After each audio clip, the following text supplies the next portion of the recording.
afternoon and welcome to Páirc Uí for the Co-op Superstores Cork Premier Senior Hurling Championship semi-finals. First up, champions Blackrock face Midleton at 1:30 p.m. and then at 3:15 p.m. it's SARS v Glen Rovers. The Irish Examiner is streaming the two semi-finals this afternoon, and in a few moments' time we will hear from our match analysts Mark Landers and Shawnee McGrath. Before that, it is time to check in with the Blackrock and the Midleton camps. Terence McCarthy is a Midleton selector, but first up, let's hear from the Blackrock manager. That's Fergal Ryan. No, Fergal, thanks as always for taking the time to join us before a county semi-final. Sounds nice when I say it like that, before a county semi-final. Is it a bit easier planning for one, given the experiences of last year? No, I wouldn't think so. You're playing probably different teams along the way. I suppose, last year we played a set of different circumstances, and this year there's a different set of circumstances. So the planning doesn't really change. You'd like to think the experience of the lads going through it and getting one under their belts might stand to them, but it's very different. I mean, look, the semi-final, the final took extra time for us to get over them, so the margins are very, very, very, very small, and I think they're going to be the same this weekend in both games. I mean, if you were from the outside looking in, you'd say any of the four teams could contest the final, or any of the four teams could win the final. So, it's going to be very, very close. And hopefully we'll be on the right end of the game after we play Midleton and can wait and watch the Glen and SARS game. Okay. In a way, though, Fergal, isn't that a good thing to say about your county championship, that you have four teams going in and any one of the four as against an unbackable favourite being in action? I wouldn't mind being the unbackable favourite. You wouldn't mind that, but it's just not that way. I think there's a good few teams in Cork that obviously are contesting it, but there's not a huge amount between them either. It's probably good for games, and that there's no one running away. You look at maybe Waterford and Ballygunner have probably run away with the championship down there for the last number of years. Now, if you're from Ballygunner, that's absolutely fantastic, but the other teams in the general public looking in is probably not great, whereas it's probably a little bit more hotly contested in Cork for sure. Okay. Do you think that the new format has helped in terms of that narrowing of the band? I'm not too sure. I think the new format is very good from the point of view of games for teams. You at least get three.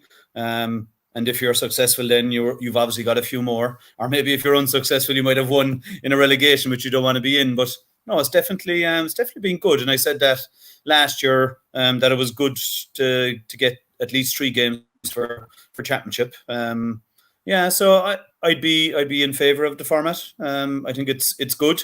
When they first introduced it, or said they were introduced it, you always say, let's see how it works out. But personally, I think it's worked out well. Okay. In terms of the quarter final, obviously you're in a semi-final, so you must have been happy enough with the performance. I'm very happy with the win. I suppose I still believe, and we still believe, us lads that are looking at or in the management team at Blackrock, we still believe there's a better performance in our team, and you're always looking for that. Maybe you're always looking for that. That's the good thing about coaching. You're always looking to say, well, we can improve a little bit. And look, we've been showing a little bit of progress, and hopefully we can get a little bit more. But very happy with the win. The performance, I think, can be better, and that's what we're hoping to get out from the lads on Sunday against Midleton. So where are you zoning in on in terms of the performance? We're not zoning in any particular area. I suppose, as a setup, we look at areas where we feel we can maybe create a bit of pressure on the opposition. But really, they just have to bring the right attitude and go after everything, but in a sensible way. I mean, you can't go headlong and chase fellas because you lose structure and all that. But you got to bring the fight. I mean, there's not ultimately a huge amount difference between their set of players and our set of players from ability wise. And then you're hoping for the little pluses from the point of view of a team performance, or working as a team or as a unit, as a backline, or midfielders coming back and helping out the backs, and when you're going forward, their options. So just looking for a really strong, confident performance from the lads that comes together in some way.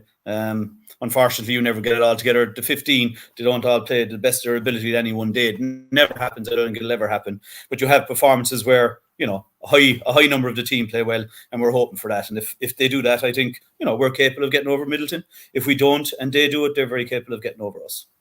Okay. In terms of injuries and well-being from the quarterfinal win, what's the bill of health with you? I think everyone will be available, so there isn't anyone that's going to be out. There's a couple of lads that were injured leading into it. John Cash went off, but he's fine.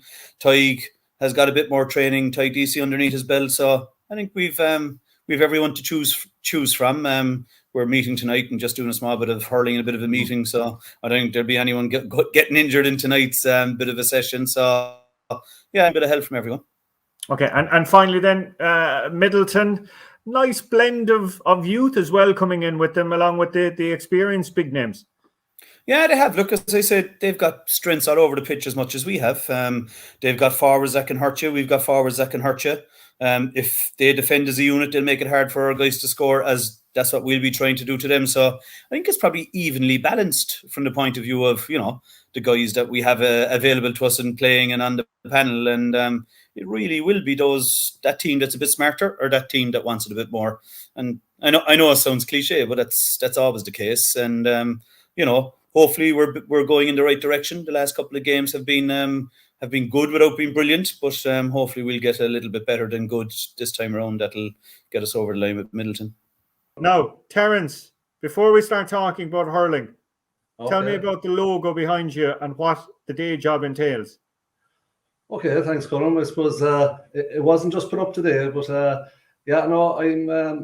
involved. I'm a director with a company here called AES Seal. They're a UK manufacturer. You'll see the signs up in Páirc Uí Chaoimh as well. So we're an engineering company, so a reliability company. So we deal with manufacturing mechanical seals in the food and beverage, pharmaceutical, etc. So thanks for asking. Yeah. So cheers for that. And I'm often intrigued, Terence, when I talk to people like you who have very busy and important day jobs. How do you manage your GA and hurling life with the day job? Well, that's my wife that too. I suppose when you're out, 3 and 4 nights a week. But no, look, I mean, it's a great opener for conversation when you go to particular sites.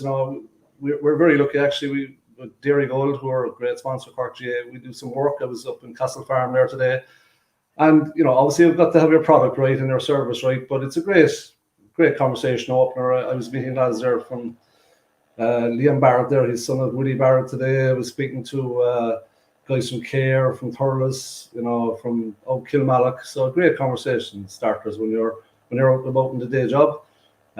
Just have to know who you're going to speak to at times, So all good. And do you find, let's say, more and more teams now are becoming so professional in terms of their setup? Are you bringing stuff from the business world into the sporting world?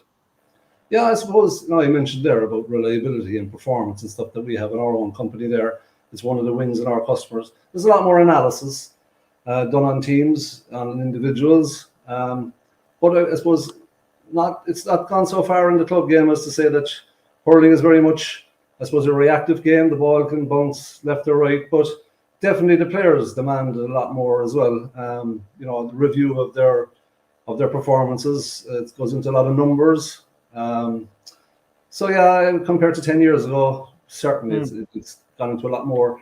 Lots of the guys are third level college educated now, and they're seeing other clubs, and there's because the world is a lot smaller place now. They're hearing about how this team won a county and a different county and what they brought to it. So more and more then comes back to your own club. And do you think, Terence, will say, as with work, the people are more receptive and accepting of feedback, whether it be negative or positive?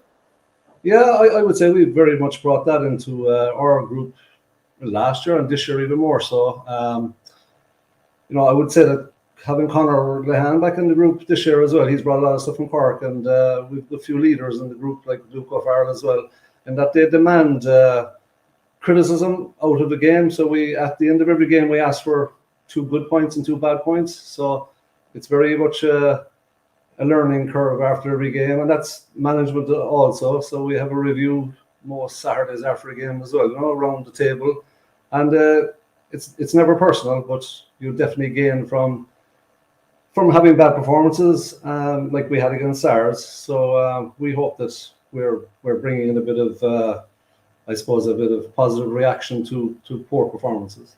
Okay, yeah, I'm intrigued though. We'll say those kind of clear the air talks. Would you call it that? That you can twist the positives out of that. Yeah, 100%. Because there's nothing like having the cold truth, and we have a quiet group. We would call ourselves 2 years ago. We're starting to find a few more guys will open up and talk, and it's an open room with a young lad who goes 18 years of age. And to be fair to him, he's an important job on the team. And in fairness to the older lads on the team, they've opened it up for him to be, the boss as such, as Ben calls him, as the goalkeeper. So it's not every group or every team you can go in and allow an 18-year-old to voice his opinion and get positive feedback on his opinion. So I think if you don't have that in work or in a team, you won't get all the answers to the problems. So yeah, we find it works. Well, we're at quarter-final stage, or semi-final stage, the quarter-final against Erin's Own. Fair to say that the sending off was the turning point? Yeah, I suppose it definitely. It was 35 minutes, I suppose, into the game. I suppose in the first half, we were 8-5 up and we went down 11-8, I think. They were a point up at half-time. 5 minutes at the second half, they were down a man. Certainly, we had a purple patch then where we went up 3 points. They came back to a point, and Connor finished again very strongly. We won by 4. But yeah, it definitely had an effect on the game. Just proves the point which you're on a yellow. You're walking a bit of a tight rope, and Kieran Murphy, he was the victim of that. I suppose it was, debatable where there was a second yellow card, but unfortunately for Kieran and Erin's Own, that's the way the call went. In terms, given the time of year turns we're at, and we'll say we've seen it in football and hurling and some of these refereeing decisions, do you find that the competition that you began with in terms of the conditions and the type of players that you had, that it's changed an awful lot given now that we're into heavier pitches and bad weather conditions, etc.? Yeah, I suppose we're looking at some analysis during the week there. I've gone back on the Blackrock League game and burnt pitches and 25 degrees heat. But the clubs don't have the luxury of parachuting guys in to a huge extent. But for the younger guys like Alex Quirk, Arnold Cahy, Kierbach Smith, Brian Saunderson, 6 months in their life as 18-year-olds is a big time frame. So they wouldn't have been as involved as much back in 6 months ago. So in that respect, it's different. But pitch-wise, Páirc Uí Chaoimh is an unbelievable setup. We played at 7:30 at night with a heavy dew, ball greasy. But 1:30 next Sunday, weather's supposed to be good. We won't be having any, I suppose, excuses if things don't go well based on the pitch.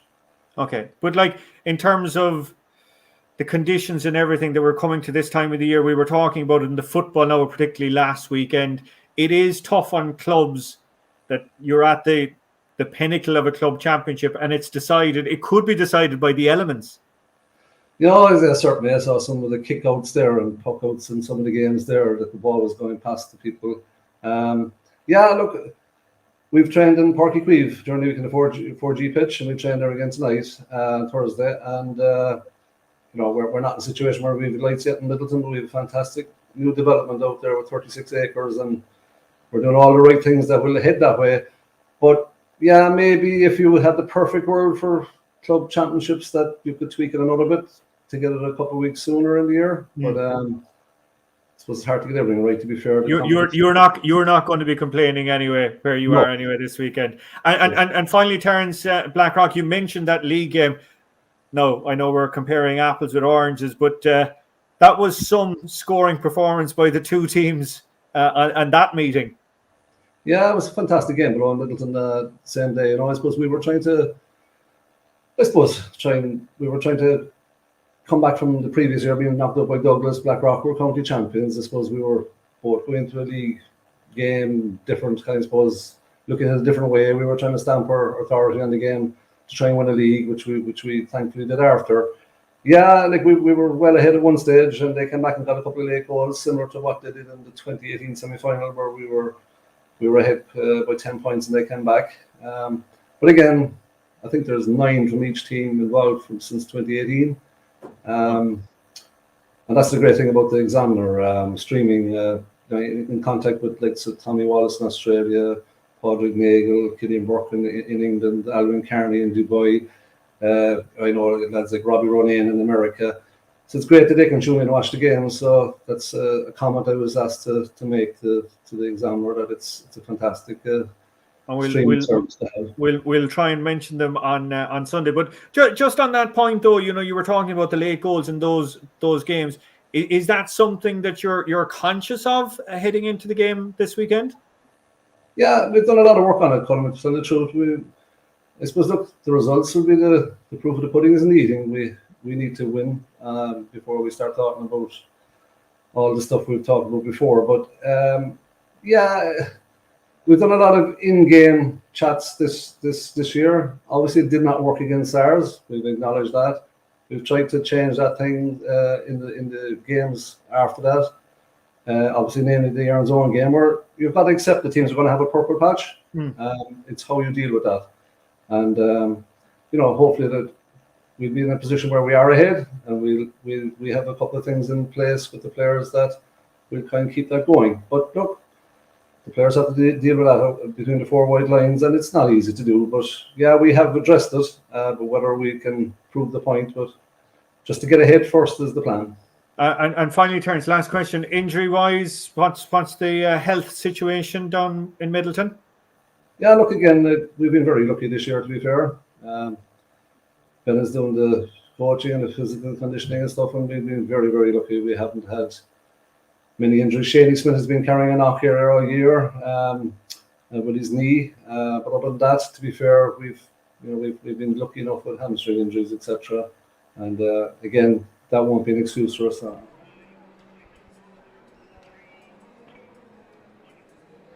And welcome back to Páirc Uí Chaoimh, and my thanks indeed to Terence and to Fergal for their time in the course of the week. Beautiful afternoon here in Páirc Uí Chaoimh this afternoon.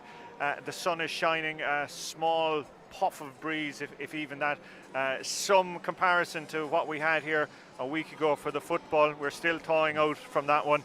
But an absolutely fantastic afternoon. The 2 teams out on the field. Let's bring you in the latest team news. We'll start off with the Blackrock team, and that's going to be popping up on your screen now momentarily. The Blackrock team, no changes from the match programme.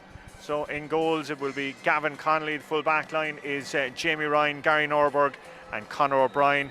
John Cashman will be having his brother Niall on the far side of Cathal Cormac. It's Stephen Murphy and John O'Sullivan at midfield. Daniel Meany, Alan Connolly, the man that scored the 2 goals in the quarter-final a fortnight ago, Michael O'Halloran, the half-forward line, and then it's Robbie Cotter, Shane O'Keefe and Mark O'Keefe in the full-forward line. Pretty impressive lineup, as you'd expect from the county champion, Shawnee. Top class, Colm, and I actually think probably pushed on a little bit from last year. Say some pundits this time last year were saying maybe that Blackrock full back line was a small bit suspect and they could leak a few scores, but the last day against Douglas they were absolutely brilliant. They came up against the likes of Brian Turnbull at times, Alan Canigan and Shane Kingston, and all of them to a man were absolutely brilliant. I thought the contest between Conor O'Brien, in particular with Brian Turnbull, was one of the highlights of the game, and even though Brian Turnbull got a goal and 2 points, I thought Conor acquitted himself really well. So yeah, top class players. Fellas like Alan Connolly continue to deliver. His form, I suppose, he hasn't been electric all through, but amazingly is on 5 goals already, so that is a measure of his ability. And young players that show different bits of class last year are now starting to show more consistency in their play, the likes of Robbie Cotter, say, and the 2 O'Keefe. So all in all, it's a very formidable side, and as I said, I just think they've pushed on a little bit further from last year and are probably 10 or 15% better than this time last year, believe it or not. As you pointed out in the quarter-final alongside me here 2 weeks ago, Alan Connolly relatively quiet in that first half, then bang, ball is in the back of the net. Admittedly, questions about the incident in the build-up to it that left Mark Harrington on the ground. And then in the second half as well, just one sniff. And as you said, that's what separates good players from great players. game might be going past you, but you can still turn it on with just a flick of a switch. Absolutely. I mean, his everything that he has, I suppose, physically wise, with his height, his touch, and his his aerial ability, and his ability, as you said, to score when maybe the game is going against him. They're all hallmarks of a top class player. So I think today he'll take ferocious minding, and exactly where he plays. If he plays inside in the full forward line, you're going to have someone like maybe Sean O'Leary Hayes will be tasked with picking him up, and if he plays in the half forward line, someone like Tommy O'Connor, and Tommy's a small little bit, I won't say untested, but maybe he hasn't got huge experience. You'd always associate Tommy O'Connor with sort of midfield play. He was brilliant under 20 player there, but he'll have a real test at centre back, the biggest test he's had so far this year. So Connolly's form, while it hasn't been absolutely electrifying, his scoring return has been absolutely incredible. Okay, let's bring up the Midleton team now, and apologies, just the noise in the background there from the PA system might be drowning us out slightly. Midleton, no changes on the Midleton team from that announced to us during the week and from the match programme. So it's Brian Saunderson in goals, a young man but a very, very solid operator, it has to be said. Full back line is Owen Maloney, Luke Deneen and Sean O'Leary Hayes. At right wing back is Keir Vack-Smith, Tommy O'Connell at centre back, who Shawnee was just mentioning a few moments ago, and then Cormac Walsh will be wearing number 7. The midfielder then, the pairing of Paul Hockney and Sam Quirk will be wearing number 9. Then the number 10 will be keeping a close eye on this afternoon, Conor Lahan, Ross O'Regan inside him, and Pa White completing the half forward line. And then that very, very dangerous full forward line, Luke O'Farrell, Cormac Bosang and Sean O'Mara. Yeah, I suppose for me the big test today will be how can Paul Hockney and Sam Quirk get on midfield against Stephen Murphy and John O'Sullivan. I mean, at some stage some stages in the last day as well, Daniel Meany went down around midfield and kind of played between that half forward and midfield sector. So, when Blackrock get changed there and they can break up play and get ball into the full forward line, that's going to be a huge task for Midleton to break even there. And obviously then you've got the X factor on the forward line. Everyone talks about Conor Lahan, but Luke O'Farrell's return so far from play has been exceptional for Midleton. I think he's averaging nearly 4 points a game, and I first time for Luke. When he was involved with Cork there, he was explosive, he was able to score, he's got a brilliant left hand and he has an eye for goal. But then Colm, obviously the X factor is Conor Lahan. I fierce admiration for this guy, and I know he's gone through periods where his consistency has been a problem and he's missed out on the Cork panel.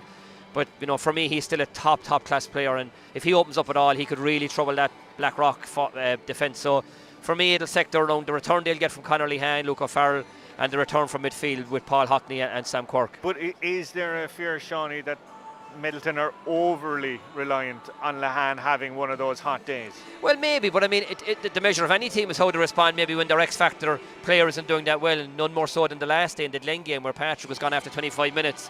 And in that instance, then you got players like Dean Brosnan and Simon Kennefick stepping up. So, similarly today, Midleton will hope that they'll get a good return from fellas like Pa White and Cormac Bosang, Ross O'Regan. Cormac Bosang is a player capable. We played him a couple of years ago in championship with the Glen, and he got 4 or 5 points down here. I think it was 2018 or 19, and Ross O'Regan as well, well capable. So what Midleton will hope is that Conor can deliver, get his frees. He needs to show consistency in his free taking, get his 3 or 4 from play, and at least the other the other forwards then to come in with 2 or 3. But you're going to get that all the time, Colm, that the dependency on the main player, there's going to be focus on him, but the other players need to step up. So today, as I said, Ben and Geoff Fitz will be hoping that the other kind of lesser known stars, I suppose, will step up and contribute heavily on the scoreboard. 5 minutes remaining until throw-in this afternoon. Colm Lyons is our match referee. Mark Landers alongside us here in the commentary box. Unusual that you've been so quiet, Mark. Shawnee talking That's so first, much. The old teammate here, Shawnee McGrath, fair play. We were just saying, isn't it a wonderful situation this afternoon? 2 semi-finals in the Co-op Superstores Cork Premier Senior Hurling Championship, and really it could go any way. We don't have an unbackable favourite out there. We don't have a Ballyhale that's washing everything in front of them. It's really all to play for. Well, sure, that's what makes it exciting, is that everybody coming to the game today is shouting for their own team, and fellas like ourselves looking in from the outside are saying, trying to put it together, who's going to win, where are the little battles or the big battles going to be won and lost. So that's what makes it great. That's what makes the little All-Ireland and Cork here fantastic as well. And sorry, my apologies, I'm slightly late, but that was because I was delayed coming in the traffic. Isn't it great to come in the low road there, fight the lead, and 2 lanes of traffic, bumper to bumper, and most of those cars are coming down here to Páirc Uí Chaoimh today, which is fantastic. And like we've an absolutely glorious day for hurling here. Not a puff of wind. The field is magnificent. All we're looking for now is the performance out of both teams to match all the elements. But I was coming back to your original question, Colm. You know, anybody could win the county at this moment in time in Cork, and we saw it last year. Blackrock were outsiders from a long ways out, but their form held up, and they had quality games particularly against UCC and Douglas, and they had obviously 2 draws as well, and they won the extra times. And I suppose, look, they're worthy champions, and they got a fair fright in the first round against Ern's Own this year. But like true champions, they've come back to, I suppose, give themselves every chance of going and doing back-to-back counties, and I think that's a great quality of any team to be able to do that. But you know, it's going to be played out over the next 60-65 minutes here now as to who will be the first team in the county senior final. Okay, as we said, absolutely fantastic conditions here this afternoon, and as Mark pointed out as well, wonderful to see a great crowd, as you can see right across the pitch here, and below us as well too. Real kind of, are we returning to normality a small bit there? Yeah, I think so. And like, just back to Mark's points here on the crowds, I walked down, I'm only living up the road, but a man from Liscarroll was walking next to me. I didn't know until I came into the ground. I thought he was supporting one of the teams, and he just came down as a neutral. Another buddy of mine, Kenny Calls, his pal from Dublin, Donny, is down. And you know, they're down to see the game because of marquee players. Donny's coming down to see Patrick Horgan. The lad from Liscarroll was coming down to see Conor Lehan. And that's when you mentioned earlier, Colm, about marquee players. You know, that's what marquee players do in championships. They bring fellas from around the county and around the country down to see, which is testament to the kind of quality of player we're producing in Cork at the moment. That fellas from outside the name clubs are coming down to have a look at them, which is fantastic as well. And the other side is obviously just coming in here. There's a match going on outside in the 4G as well, like, you know. So it just shows you the activity and the buzz that's around the place. Just getting into the stadium, the amount of parents that are bringing their kids to the matches as well. There's a massive crowd coming in, just wanting to see the games. And you know, are we returning to normality? I suppose we are, but you know what? We have a great product as well, which is hurling. That is a massive, massive product. People want to go and see. They want to be entertained. And Shawnee said, look, there's marquee players on view here. Not everybody can get to Croke Park or Thurles to see them. But you can come here as a parent today with your child, and you can see the Conor Lehans. You can see the young lad, Alan Connolly. He probably is one of the exciting prospects that's coming. And obviously then you have the likes of John Cashman, Niall Cashman as well. Their dad and uncle would have played many, many years ago. Fantastic stickmen as well. And then obviously, you know, Robbie Cotter from me is one of the players that lit up the under-20 All-Ireland Championship this year. So, you know, you have youth, you have experience, you have a bit of everything. And then obviously looking down at our old pals, Ben O'Connor, John Brown and Fergal Ryan on the sideline. Shawnee and myself are lucky enough to win All-Ireland medals with them. It's great to see them giving something back to their clubs as well. As we're looking down there, Fergal giving the last minute instructions to his team as they're just about to break. We've about 60 seconds or so to throw in. So guys, let's call it. Well, I think it'll be desperate close. I think people kind of, you know, have Blackrock as favourites, and they probably deserve that tag. But Midleton, for me, you know, they didn't do themselves justice, I think, against SARS. I think they're much, much better than that. I think it'll be a really, really close contest.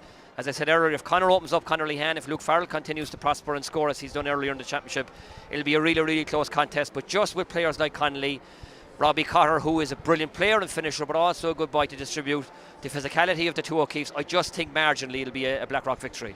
Yeah, I think I would be in the same camp as that. Having seen Midleton the last 2 times in particular against ours and against Ern's Own, you'd have to play really, really well today, I think, to get a result. I think Blackrock have got the ship back on course after their shock against Ern's Own. I thought they were great champions last year.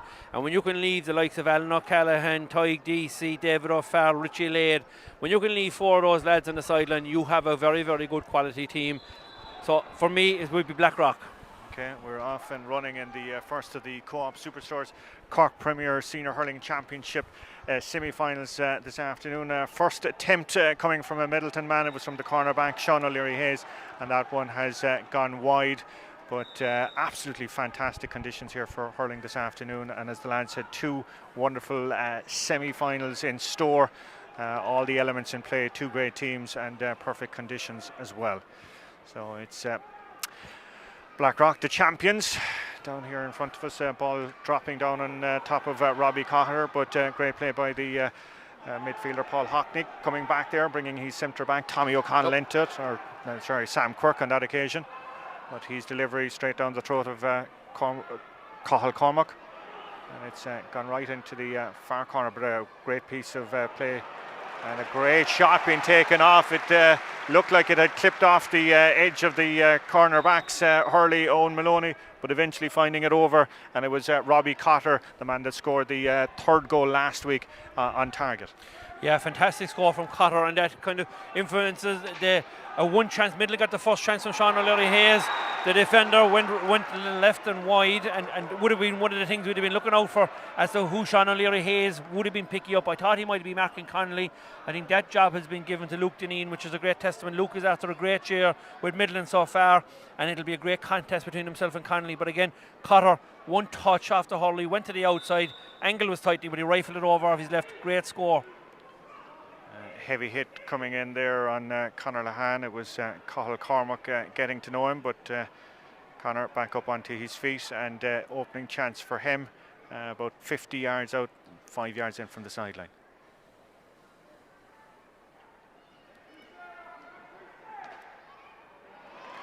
Clean connection from Lahan, and equalising score with 2 minutes gone. Yeah, good score. I'd say Conor felt that hit as well from McCormack. He went down. He didn't get too much medical treatment, but just wonder if that'll have an impact later on. He got a fair dunt into the back. You could feel a bit of a shudder up on this end. Michael O'Halloran getting the shot off, but it's going to drop a bit short. The defenders racing back for it, including Tommy O'Connell. Bringing in Owen Maloney again, who's unlucky not to connect with Cotter's attempt for a point there a few moments ago. It's Kieran Smith in the red helmet. Ball from him into the full forward. Eventually Cormac Bosang plays a great ball inside to Luke O'Farrell, and so O'Farrell on the 14-yard forced to go backwards. Great block down by the defender Gary Norberg. Bit of messy play, but Blackrock won't complain as they've managed to clear the danger out as far as midfield. And out for a sideline, which Sean O'Leary Hayes is going to take very quickly, possibly too quickly, as it puts Paul Hockney under immense pressure, and eventually it's found its way out to the big midfielder Shane O'Keefe, and he's driven that one wide. Second wide, I think, of the afternoon with 3 minutes gone. Second wide, yeah, but I mean, you'd have to say immediately the contest is it's very good. It's physical. Colm Lyons is contributing to that. He's letting the game flow as well. And there's just one change for the person looking in. John O'Sullivan picked in midfield, is playing corner forward. Daniel Meany, wing forward, is playing in midfield.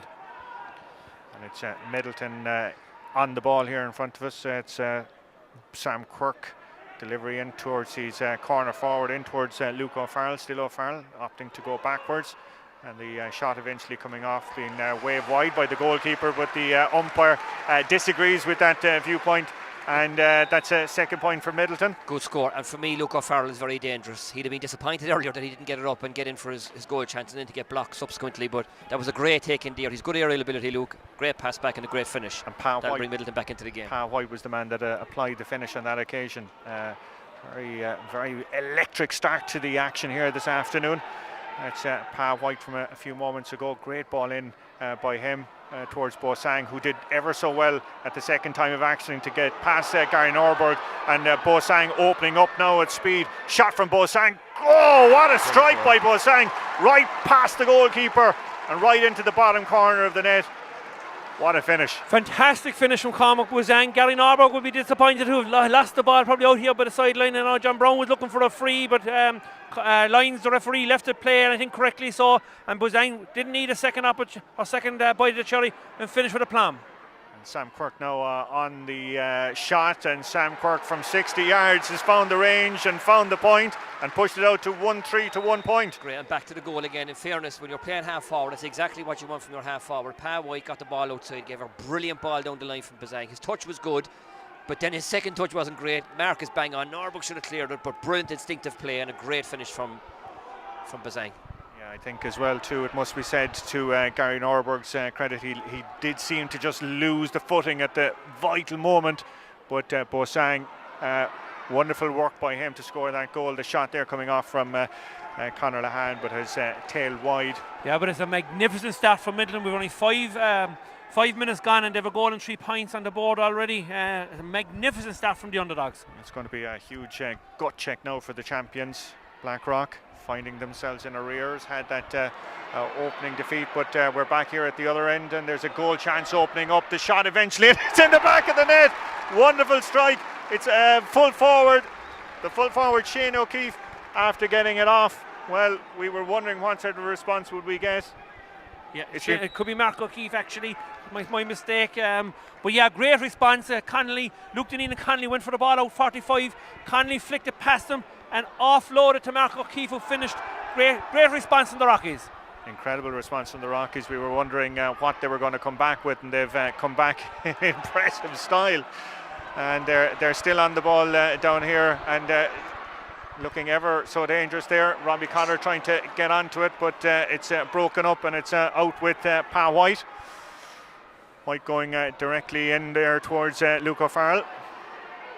O'Farrell very much the target man inside there at the moment, but 2 Blackrock defenders surrounding him, and one of the 2 of them managing to foul him.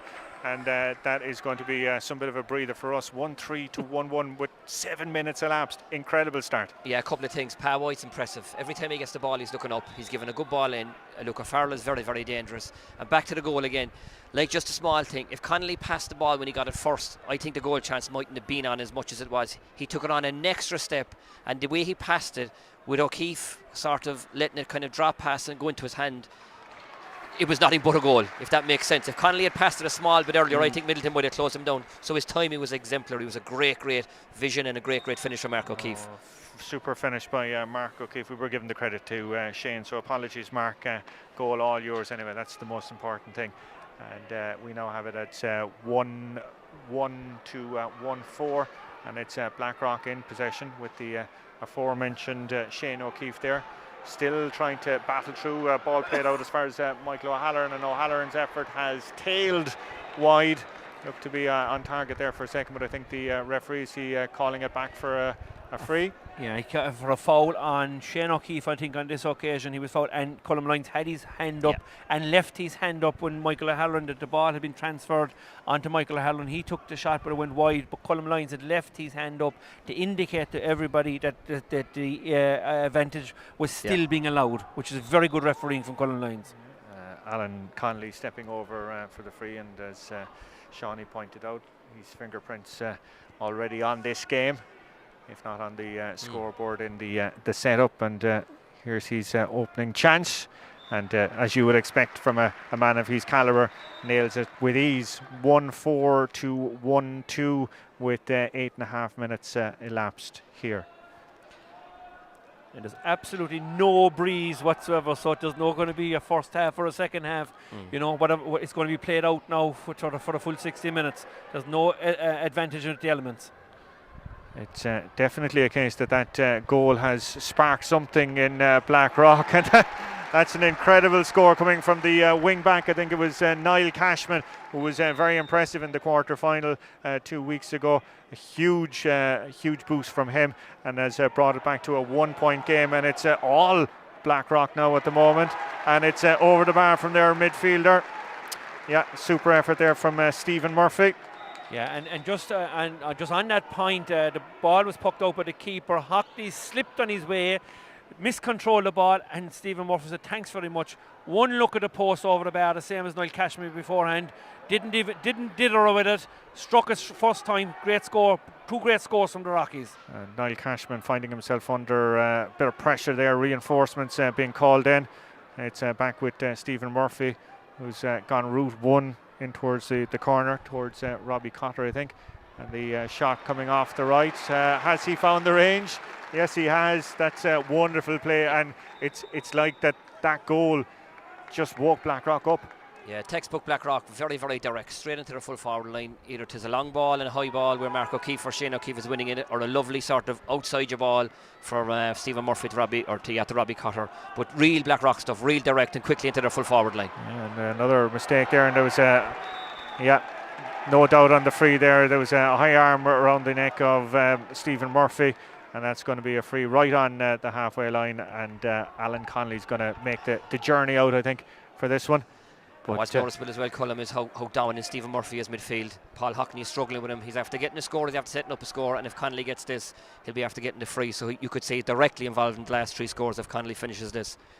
And like Midleton had a great start to the game, like a goal and 3 points to a point, but has been a magnificent response from Blackrock as well. So both teams, like with only 10 minutes gone, Midleton owned the first 5 minutes, Blackrock have owned the second 5 minutes, and there's only 10 minutes gone. It's a magnificent advertisement for Hurling so far. Absolutely wonderful advertisement for Hurling, and that's Alan Connolly showing a wonderful advertisement for his free-taking skills, nailing the equaliser with 11 minutes in this Co-op Superstores Cork Premier Senior Hurling Championship semi-final, the first of a double header in Páirc Uí Chaoimh this afternoon. And of course the Co-op Superstores also sponsors of our coverage here on the Irish Examiner live stream this afternoon. Well, we promised you that we'd have fireworks and excitement this afternoon. I think we've already delivered that in the opening 9 minutes or so. That's an effort coming from Sam Quirk, and he's driven that one wide. 1-6 to 1-4 the score now, and 12 minutes elapsed. Incredible, trying to just keep up to pace with this from our commentary box up here. Huge puck down from Gavin Connolly right into the danger zone, but Midleton back in numbers. Wonderful solo run. That's a piece of class coming out there, and the shot coming off from the centre back from Tommy O'Connell. Great score. Well, that's an absolute corker. That's an absolutely fantastic score from O'Connell. Got the ball high in his own defence, raced forward 60 yards and off his left hand side. Scored a magnificent score for Midleton. It's a real psychological booster as much as anything. Paul Hockney digging in deep there along with the wing forward Pa White. Scored a point a few moments ago, but it's Cathal Cormac back down there, forced to send it back down the channel. Luckily for him though that there was Cormac Bosang was out around there, but he's lost the ball. Somehow Conor Lahan rides through one tackle, gets a shot, hugging the sideline and points it over. Shawnee. Well, we're on about textbook Blackrock a while ago. That's textbook Conor Lahan. Singularly, just no player in the field I think could do that. Just a small little Messi type shimmy along the sideline, and a brilliant finish off his left. And just from Midleton, a ball went into the full back line, they cleared it. Another one from a puck out, they won it. So they've started to win a little bit of the aerial contest stuff, which confidence wise will stand to them. But a great score, brilliant individual stuff from Lahan there. Gavin Connolly going route 1 yet again, down as far as Michael O'Halloran on that far side. He's going to go back there towards Niall Cashman, bringing his midfielder John O'Sullivan into play. It's gone back on a bit messy there, but Paul Hockney to the rescue. Great tussle inside there between Luke O'Farrell and the cornerback Conor O'Brien. On this occasion Blackrock coming out with it. Stephen Murphy, and he's gone in there. It's gone wide from distance. Has it got the legs? Yes, it has. And Colin, this has to be a feature of the Blackrock team, I'd have to say. Stephen Murphy, Daniel Meany, Niall Cashman, all with scored outside the 65-yard line, all with one touch into the hand and bang, and they've all gone over the bar. Fantastic scores from the Rockies. Daniel Meany with the finish, but yet again, as we said, Stephen Murphy, he's just working here, there and everywhere in these opening 15 minutes or so, and he doing the donkey work in the build up to that score. Oh, wonderful dispossession there as Blackrock come again. The shot coming off from was it the wing forward? Yep, it was Daniel Meany, the radar off there, but a wonderful dispossession though by him. Sean O'Leary-Hayes trying to come out there off his left, and the shot from him, has it found the distance? Yes, it has. Great to see, I think, your cornerback coming up to do that. And that's the second time, Colm. He did it in the first minute, didn't happen, but I don't know if you'd noticed it again. I'd want to overplay it, but the little flick from Lahan as well on the outside of the hurley that led it into your man's pass, Sean O'Leary-Hayes. But that's the second time he's come up. And again, when you're a forward and you see your defender coming up like that, it's amazing psychologically what it can do to you. So that'll test Connolly a bit, because O'Leary-Hayes is on him, and that's the second time he's made a foray up the field, and it's the first time he scored. A great score. Okay. Effort though coming back there from John O'Sullivan, and John O'Sullivan from 40 yards, uncharacteristically driving it wide, and that whistle, hard to believe, lads, that's the whistle for the that's the whistle for the water break. Yeah, it's it has been a really, really good advertisement for Hurling. Really complimented by Colm Lyons, I'd have to say, on the whistle as well. He's been excellent so far, the way he's allowed the game to develop. I think both management teams, Colm will be really delighted with their charges. Not to overplay it, Midleton started really well. The Rockies came back into it, and then it's been kind of tit for tat since then. But it's a really, really good, entertaining game for anybody watching in today. Okay, Yeah. we're just trying to work out on the score line, because we have two different score lines. Oh, no, we have it now. It's 1-7 to Blackrock, and it's Midleton 1 goal and 8 points. Apologies for the glitch there on our scoreboard, but the scoreboards here in Páirc Uí Chaoimh giving us mixed messages as well. Mark is doing the math again. I think our lads in the live stream, you're correct, because I've Midleton down for 1-7 at the moment anyway, and I think look, we'll have to get confirmation of it, but I think Midleton are one. I think it's a draw game at this moment in time. Is my own view, even though the Páirc Uí Chaoimh is saying 1-8, 1-7 each. Yeah. 1-7 apiece, yeah. So compliments to our scoreboard operators Honours who maths are there with Mark. overdoing it, and honours match there by. Most foundation level maths here today. Well, I'll tell you, the foundation here today is some just incredible skill level and just incredible bite as well. We Yeah. had that electric start from Midleton, and I was questioning, did Blackrock have the stomach for battle? Yes, they did. Yeah, and you could say on both sides psychologically, that psychological warfare that goes on. Blackrock responded brilliant to Midleton's goal. Then Blackrock had their period of dominance, and Midleton up the ante started to win those aerial battles. In fairness, Hockney got on top for a 2 or 3 minute period. I'd be a tiny bit critical that Stephen Murphy was on top of him, and then Hockney's delivery in. Luke O'Farrell was working extremely hard. Lee Han got his inspirational score. So 1-7 to 1-7 is 10-10. It's 8 scores each, 16 in a 15-minute period.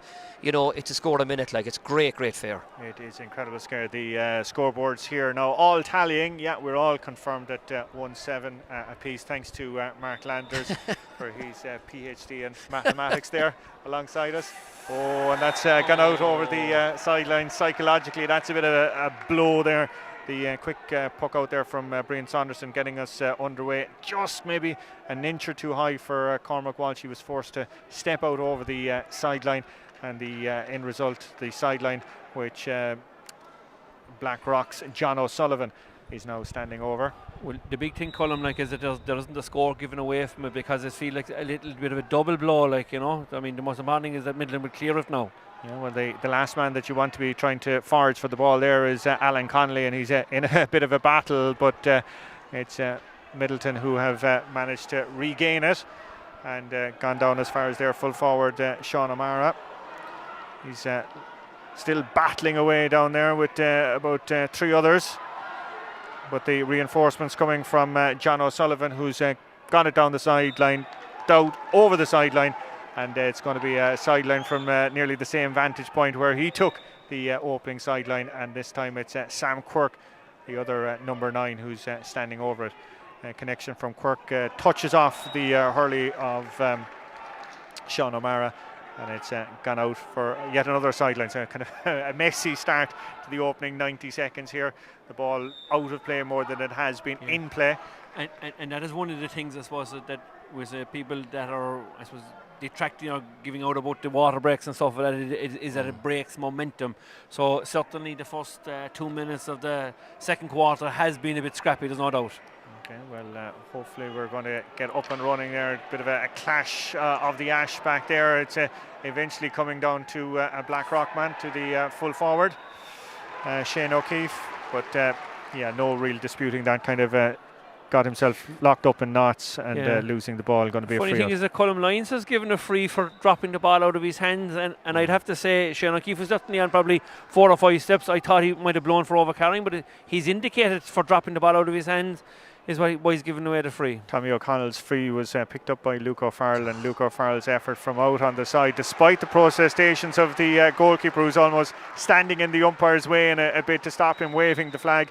But Luke O'Farrell, classy score from him, and pushed it out to 1-8 to 1-7. Yeah, and I actually think it was Cormac Bazang maybe that got it in the end, Colm. It was a brilliant, quick, fast free. I mean, that's what you want when you're playing as well. If a fella makes a move inside, you want defenders looking up and giving fast ball. I think it was Tommy O'Connell took the free, and a fantastic finish off his left from Cormac. Cormac Bazang indeed. Thanks, Shawnee. The boots and the helmets from here catching me. A great response from Blackrock. Ball from Gavin Connolly straight down the throat of Michael O'Halloran, who won it. And he's adjudged to have been fouled by 3 or 4 of the Midland players that were surrounding him at the time. So good response from the Rockies as well. Alan Connolly now standing over the resultant free, 1-8 to 1-7. 18 minutes gone on the clock here. We've just had our water break. An incredible start here. 2 goals in the opening 5 or 6 minutes.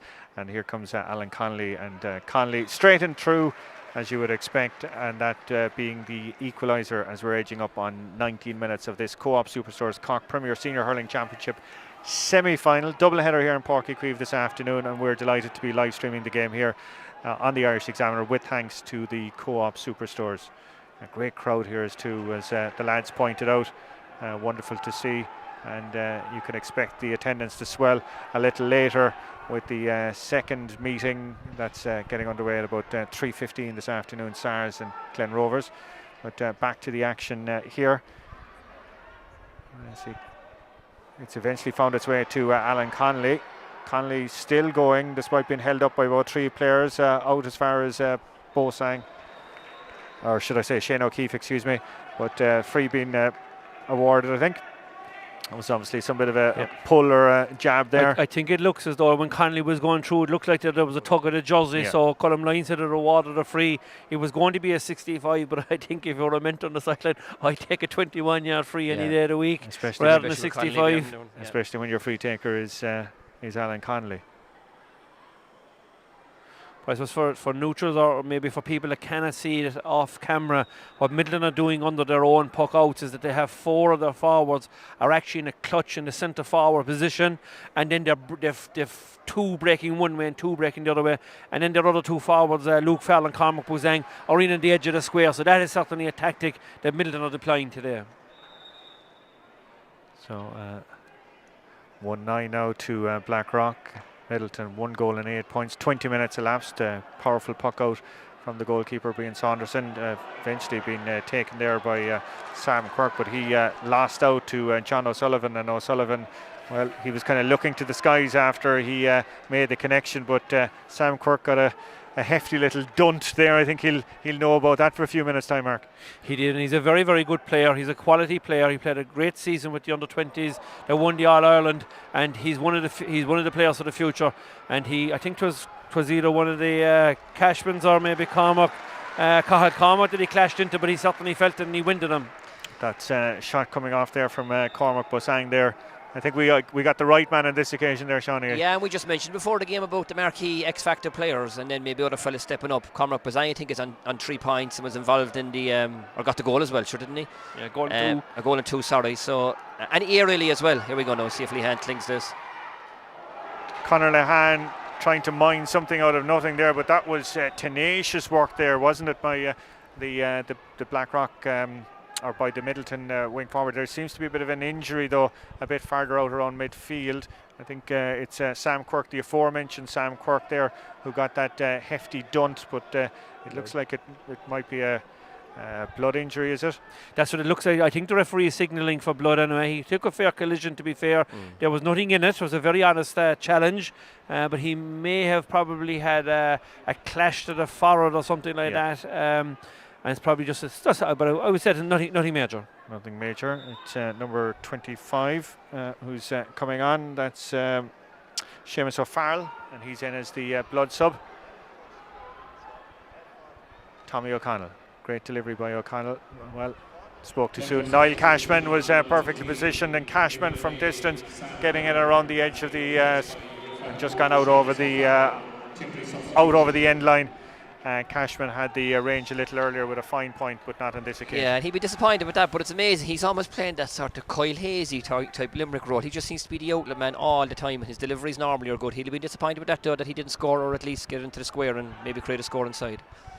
Tommy O'Connell back on it again. He's been acting in that kind of quarterback role that we've been talking about, getting it down there towards his corner forward, towards Luke O'Farrell. O'Farrell still battling away. That still manages to throw off the tackle and throw it over the crossbar. I think there was about 4 different fouls. Hand was up for a while. Hand up. He kept, and I think Conor O'Brien, I don't know, is he going? He's certainly getting a tick from the referee. But certainly the attitude amongst that Blackrock full back line is they're not going to let any fella get away from him anyway. No, and it's a fair threat inside. In fairness, I think it might be Farrell's first score, but he's a fierce threat all game. Showed great tenacity to finish. And between himself and Cormac Bazang and Sean O'Mara, they're creating a good bit of hassle there for that Blackrock full back line. And that was the midfielder there for Blackrock. John O'Sullivan going down. Yeah, but a good hassling by the Midleton defence. John O'Sullivan won the ball, and he tried on 2 or 3 different occasions to try and get away, but he wasn't capable because there were so many Midleton defenders around him. Sam Quirk is back out onto the field after his blood sub departure. And it's back with that free from a few moments ago, and Tommy O'Connell is the man who's taking it, pumping it down towards Cormac Bazang, the goal scorer. Did ever so well with that effort. He's opted to go right across and bring Sean O'Mara into it, but O'Mara dillied and is dispossessed. And out come Blackrock. Well, out they were coming for a few seconds anyway. As it all went a bit pear-shaped there, and eventually the shot coming off from Paul Hockney, and Hockney has judged it to perfection and right over the crossbar. Blackrock will be disappointed there. Very disappointed, and look, I just mentioned him a couple of minutes ago. Hockney's been in and out of the Cork setup for a while. He's a fabulous player, really good, tenacious, hard-working, good wrists, and that was a fabulous score off his right. You're right, Colm, but great response from Midleton, taking advantage of the mistake and a great finish. Gavin Connolly's puck out, getting to about the 45-yard opposition line. It's well taken by the midfielder John O'Sullivan, looking very dangerous. Still O'Sullivan getting the shot right across. He was looking for Connolly, but it's found its way to the goalkeeper Brian Saunderson, who's lost it, saved on the line. The cornerback was back there, and ever so dangerous there for Midleton. Somehow they've managed to rescue things, and there's a huge amount of space opening up in front of them as they're coming down now at pace, and it's in with is it Bosang on this occasion? No, it's the corner forward Luke O'Farrell, and Luke O'Farrell from 45 yards. First time he probably had evaded Conor O'Brien. He'd be disappointed with that, Colm, because like there's a bit of momentum after swinging a little bit there. Blackrock, Michael O'Halloran and Mark O'Keefe both got opportunities to nail the goal. Didn't take the opportunity, and Farrell got a good chance here, probably onto his weaker side, his right hand side. Yeah. He more noted coming onto his left, but it is noticeable that an awful lot of ball is being fed into Luke O'Farrell, and he is getting a fair amount of success inside there. The ball across from John O'Sullivan down there caused consternation, didn't it? It did, yeah, in fairness. But back to Mark's point again, say with Midleton and what they're doing right is their stick passing is excellent. They're playing real Ben O'Connor style stuff. You can see Ben's fingerprints all over it, creating space inside where they're only playing 2. Sean O'Mara's come out the field, and then you've got Bazang and Luke O'Farrell inside with pace, and obviously then players outside the field that can find them and give good balls outside the man. So good stuff, and Ben O'Connor's fingerprints are all over this Midleton so far. Conor O'Brien is after coming off for some running repairs. It's Richie Lay that's after coming on, and it looks to be an ankle strapping or something that's being applied down there in front of us. It's out with Cormac Walsh in there towards the full forward, but lost out, and here comes Blackrock again with Michael O'Halloran, and Michael O'Halloran from 45 yards, and that's a score. That's a score that Blackrock badly needed. Yeah, I think so. A bit like the Douglas game as well. At times Blackrock have that ability. Douglas in the first half looked like they were on top and pulling away. Blackrock stayed in the game, and it's a bit like this, or a bit like that, sorry. I mean, after the water break, Midleton looked like they've all the spoils, but Blackrock are hanging in there and getting the vital scores at the right time. That's Conor Lahan getting the shot off, and that I don't know if you picked up Shawnee's gasp there, but just. That's why your man came from Liscarroll to see that. I mean, that's an incredible score. 2 fabulous scores. One off his left, and a couple of minutes ago, and now another one off his right. And under pressure as well, too, it must be said. But great puck out by the goalkeeper, Gavin Connolly, when his team under pressure, finding a man, and that was Mark O'Keefe. But he's been dispossessed. Tommy O'Connell was racing through, but the referee has called it back for a free. Bit of afters developing there between Mark O'Keefe and one of the Midleton defenders. It looks to be Cormac Walsh down there. Who me, says Cormac to referee Colm Lyons, and Colm just telling him just calm things down a small bit, and let's get on with the game. Conor Lahan a few moments ago scored that wonderful point. This time he's just beyond the halfway line, and we'll see, has he got the range for this, and can he push it out to a 3-point game. It's Midleton who lead the county champions 112 to 1 goal and 10 points here.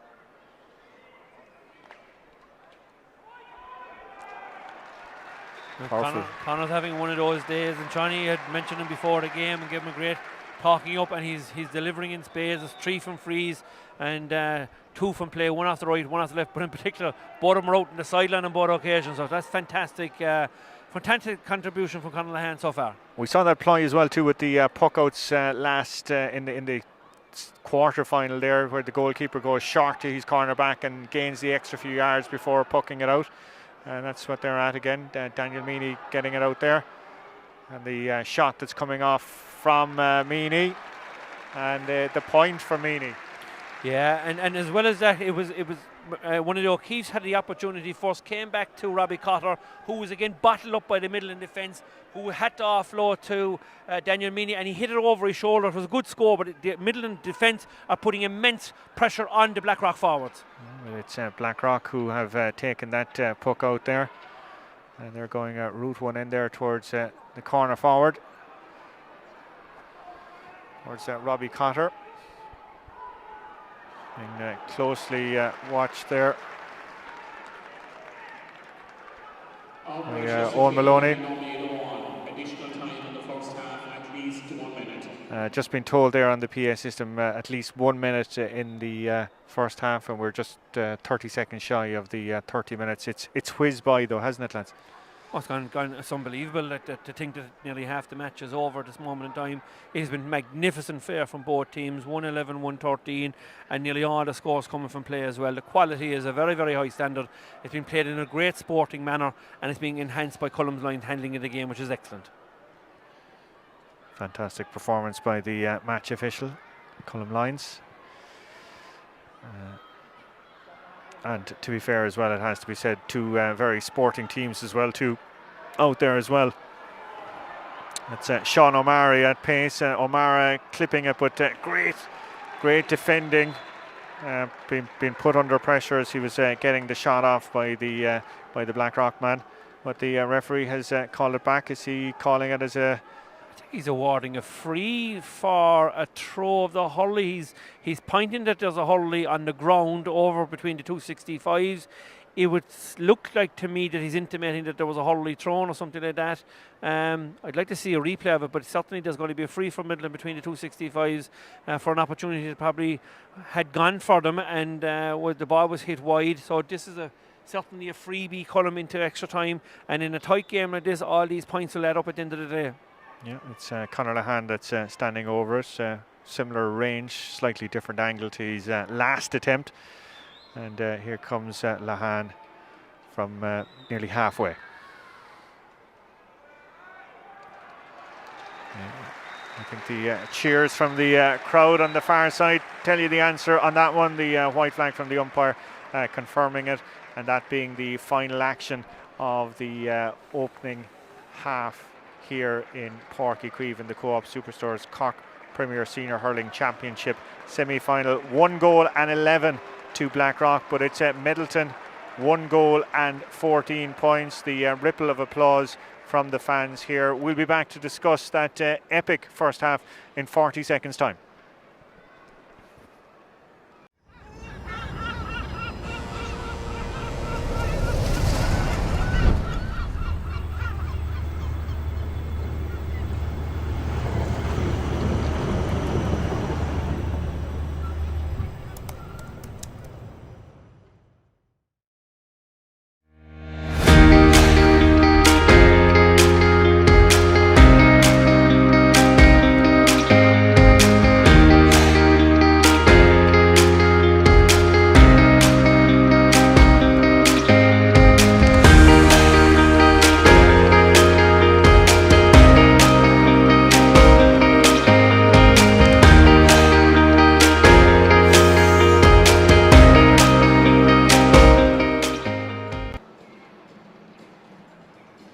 Okay, and welcome back to Páirc Uí Chaoimh. It's the Co-op Superstores Cork Premier Senior Hurling Championship semi-final, the first of a doubleheader here this afternoon. We're refueling up here, trying to catch our breath after that first half. Where to begin? I suppose let's go with Midleton. Had that explosive start, were hauled back in, and more importantly, have resurfaced and repositioned themselves in pole position, Mark, and are leading by 3 points at the break, and deservedly so. Yeah, and they certainly have. They've upped their game since the second water break, Colm. They started really, really well. They led a goal in 3 points to 1 point. Then the Rockies had a period of dominance, and after the first quarter, it was 1-7 to each team. But in the second quarter, it's 4 points to the Rockies and 7 to Midleton, which tells a story in its own right. I suppose one of the things that was very noticeable is that a lot of the scores that the Blackrock team have got, they have been out the field on a number of occasions. So the Midland defence haven't been giving a whole pile of opportunities to the Blackrock forwards, and that's great testament down to the Midland defence. But overall, I think Midland will be really thrilled going in at half time that this is the performance that probably all year long that they haven't seen out of the team. And they have taken the game to Blackrock from the get-go, the county champions, and they're deservedly in front at half-time. And at this moment in time, Colm, you'd have to say, you know, that Midland are full value for their lead and would be in pole position at the moment. But as we know, Blackrock are a really, really proud club, and they have counties coming out their ears with years and years and years, and it'll be a fair test to them now in the second half to see can they get themselves back into this game and can they get a result for their club. Okay, well, it was an incredible start. We were talking beforehand about Conor Lehane, Shawnee, and his importance. He's a man on fire today. Yeah, I mean, the two things I look at anyway in the game are first the style that a team is playing, and then I look at head-to-head. So from a head-to-head perspective, I think Colm Cormac has poked plenty of ball. Just before half-time, he gave a fantastic ball into the corner from Robbie Cotter. Again, you mightn't see it on the screen, but when you're at the game, Cotter made a great run, and Cormac gave him a great ball, which is brilliant when you're a forward, when your defender finds you. But look, head-to-head, you know, Lehane is probably just a little bit ahead of him. He's after getting 2 exceptional points. He's in the game. Conor needs to be in the game. Be consistent. It doesn't always be about scoring. Just be in the game. Be busy. His frees are good. Mark mentioned that score there just before the break. You know, that could turn out to be a big score, and I think Fergal Ryan would have been very disappointed with the throw of Hurley, a stupid sloppy ball or a stupid sloppy throw of a Hurley when the ball had gone wide. With silly stuff, and that's the things at times that can decide games, that small little bit of discipline. But from a style perspective, Midleton are going to hand, as I said during the commentary in the first half, that Ben O'Connor style play, get it straight to hand, come on the shoulder, evidence none more so than Sean O'Leary Hayes coming up the field getting a great score. And then on the head-to-head contests, Lehane is going well, Bazang is going well, Luke O'Farrell is going well, and on the other side, I think O'Leary Hayes is doing very well on Alan Connolly, and I think Blackrock will be a little bit disappointed. He was integral to the setting up of the goal. At times he looks a little bit busy, but for me he's not consistent enough. We mentioned it before the game. Now he might again go get that goal in the defining moment with 10 minutes to go. He's that kind of a player, but they'll expect a little bit more from him, and while he is busy, I think they'll expect a little bit more from the O'Keefes and Robbie Cotter. They're still in the game, as you said during the commentary column. They have that ability to keep the scoreboard ticking over, but from a style perspective, they're very direct. Midleton are different. They're a bit more hand-to-hand stuff, but from a head-to-head contest, I think the key players in Midleton, head-to-head, are doing better than the key players for Blackrock. Okay, let's talk about the 2 goals. Fair to say that Fergal Ryan and Gary Norberg will be very disappointed with that opening goal to Cormac Bazang. Yeah, you know, it looked as though that Gary had the ball under his control. Cormac Bazang put in a hurley. The ball broke to him, he picked it up and he raced through. And to be fair to him, the angle was tightening, but he got the ball into the net, which was a fantastic score early in the game for Midland to get them off to the lead, I suppose. And when you're an outsider coming into a match like this, the bookies had the Rockies as very, very hot favourites. That's the start that you actually want. And the other thing I would say to you, Colm, is that all their players, I mean, it was a great ball in from Per White, and I think we might see it here. Gary Norwood looked like it, but Bazang put the hurley in and it fell for him. Norwood got a second opportunity to pick it up, and there's a little bit of football skill there now. They're junior champions from a couple of years ago. Damien Coleman's brother Johnny was captain. I think he's married to Conor Lehane's sister, so got a little bit of a flick on, got a bit of a break, and finished the ball to the back of the net. So a very, very good score and a great start for Midleton. The big question then was, how would Blackrock respond to that kind of a blow to the solar plexus? Incredibly, within about 2 minutes, they had the ball in the net at the other end of the field. Yeah, and look, Alan Connolly had his fingerprints all over this one. His stamp, his ability, his eye for goal was all over it. Another player might have, when he slipped the man, might have slipped it over. I just mentioned in the commentary though, if he passed now, I think the goal chance, they might have closed him down. He took it on an extra bit, put it in front of the man. The touch then meant that once O'Keefe got possession, he was in. So in fairness, like, I'm not being critical of Alan Connolly. I have great time for him. I think he's going to be an exceptional player. I think he's going to be a great Cork player. And all I'm saying is that, you know, they probably need a little bit more from him. But when it came to the goal, I think his instinct, if he had passed it earlier, they might have closed him in. The fact that he brought it on an extra yard, and then, you know, the ball in front of Mark O'Keefe meant that O'Keefe's touch had to be good, and it was good, and it was an expert finish off his left. Incidentally, both scores were finished off their left hand, right into the top corner. Well, Bazangs was into the low corner, but a fabulous finish and a great response from Blackrock. Yeah, as we're looking back on the just here, if he gave replay. it now, but just took it on a small bit in, and the flick was brilliant, and a great finish from Mark O'Keefe. Yeah, powerful Exactly what they momentum needed as well too, just to get past the defender. We thought then that Blackrock, having had that goal, that they would do what Blackrock would do and basically start stamping their authority on it. They did for a while, but Midleton, to be fair, brought that to a very quick end. That's right. No, in fairness, you know, and like, having been 5 or 6 points down early doors, Blackrock had come back into it, and I think had gone to the front as well. But Midleton has steadied the ship. And I'd have to mention in particular, I think Sean O'Leary Hayes and Tommy O'Connell in particular, and Cormac Buzang, or Cormac Welch at the back, have been really good for Midleton. And I think if you're Jervis Shoulder, Ben O'Connor, or anybody involved with Midleton, you want your big players playing well. So to mention those three fellas in the defence, they have been excellent. And then outside it, Paul Hockney, who started probably sluggishly, has come into it, and Sam Quirk has had a big impact as well. And then obviously your big guys up front, particularly Conor Lehane and Luke Farrell, have seen an awful lot of ball. Conor has delivered the 2 major scores in the first half, one on the sideline off his left, the other one on the sideline off his right. Fantastic scores. And then you throw in Cormac Buzang, a young player who's coming into the scene. He's got a goal and 2 points to his name. To add to the 4 points that he got in the quarter final as well. So his form has been really good for Midleton this year. So the point is, their big players are playing well, Colm, and that's really what you want in county semi-final there. But as we said, psychologically, I presume though, Shawnee, having your big man playing well lifts everyone else as well too? It does, of course. I mean, we mentioned before the game that, is there too much dependency on the big man? And I brought up the Patrick Horgan reference and how they responded in the Midleton to the O'Kelly game. But listen, Colm, you'd rather your big man play well than play poorly. That goes without saying. I mean, Mark, if Brian Corcoran played well for Cork in the late 90s, early 90s, 9 times out of 10 we won championship games. So the big man delivering on the big day is exactly what your team want.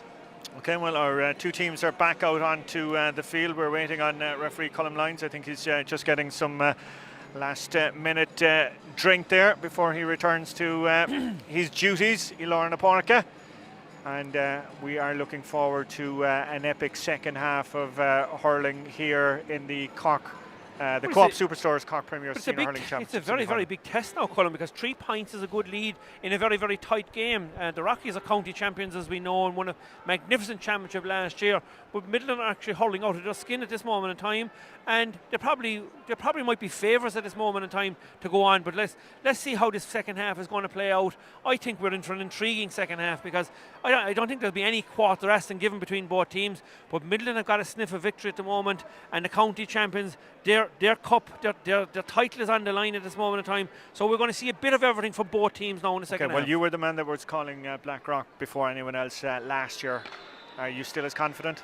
I am. I think they're good. They're a good, solid team, but I think it'll take a big second half to get the result here today that they require to get to the final. Okay.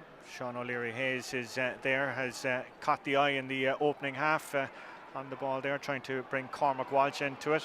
Great play by Walsh, who was a bit of work to do, but did just that. Foot race there on the far side, and Pa White is in the midst of it, being pulled back. Looked to be a foul there, but referee played on. Great bravery by White diving onto it. It's spilling up, and it's all importantly still Blackrock, and the shot eventually, or Midleton, excuse me, and the shot eventually being taken off by Paul Hockney, the midfielder. That's been an impressive performance by Hockney. Yeah, definitely, and a great ball across from Connor again. Here's Hockney on the attack. A bit of a drop shot. Yeah, dropped it a bit short, and a goal chance opening up here for Midleton into the bottom corner of the net, struck by Luke O'Farrell. And the question is, what happened? Well, there's a monumental amount of errors just after happening there.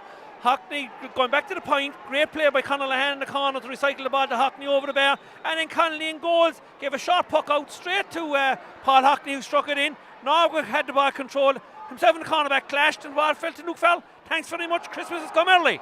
Well, Luke Farrell from that kind of range is only going to put it in one position, and that's into the bottom corner of the net, and has pushed what we said was a 3-point lead. It's out to a 6-point lead.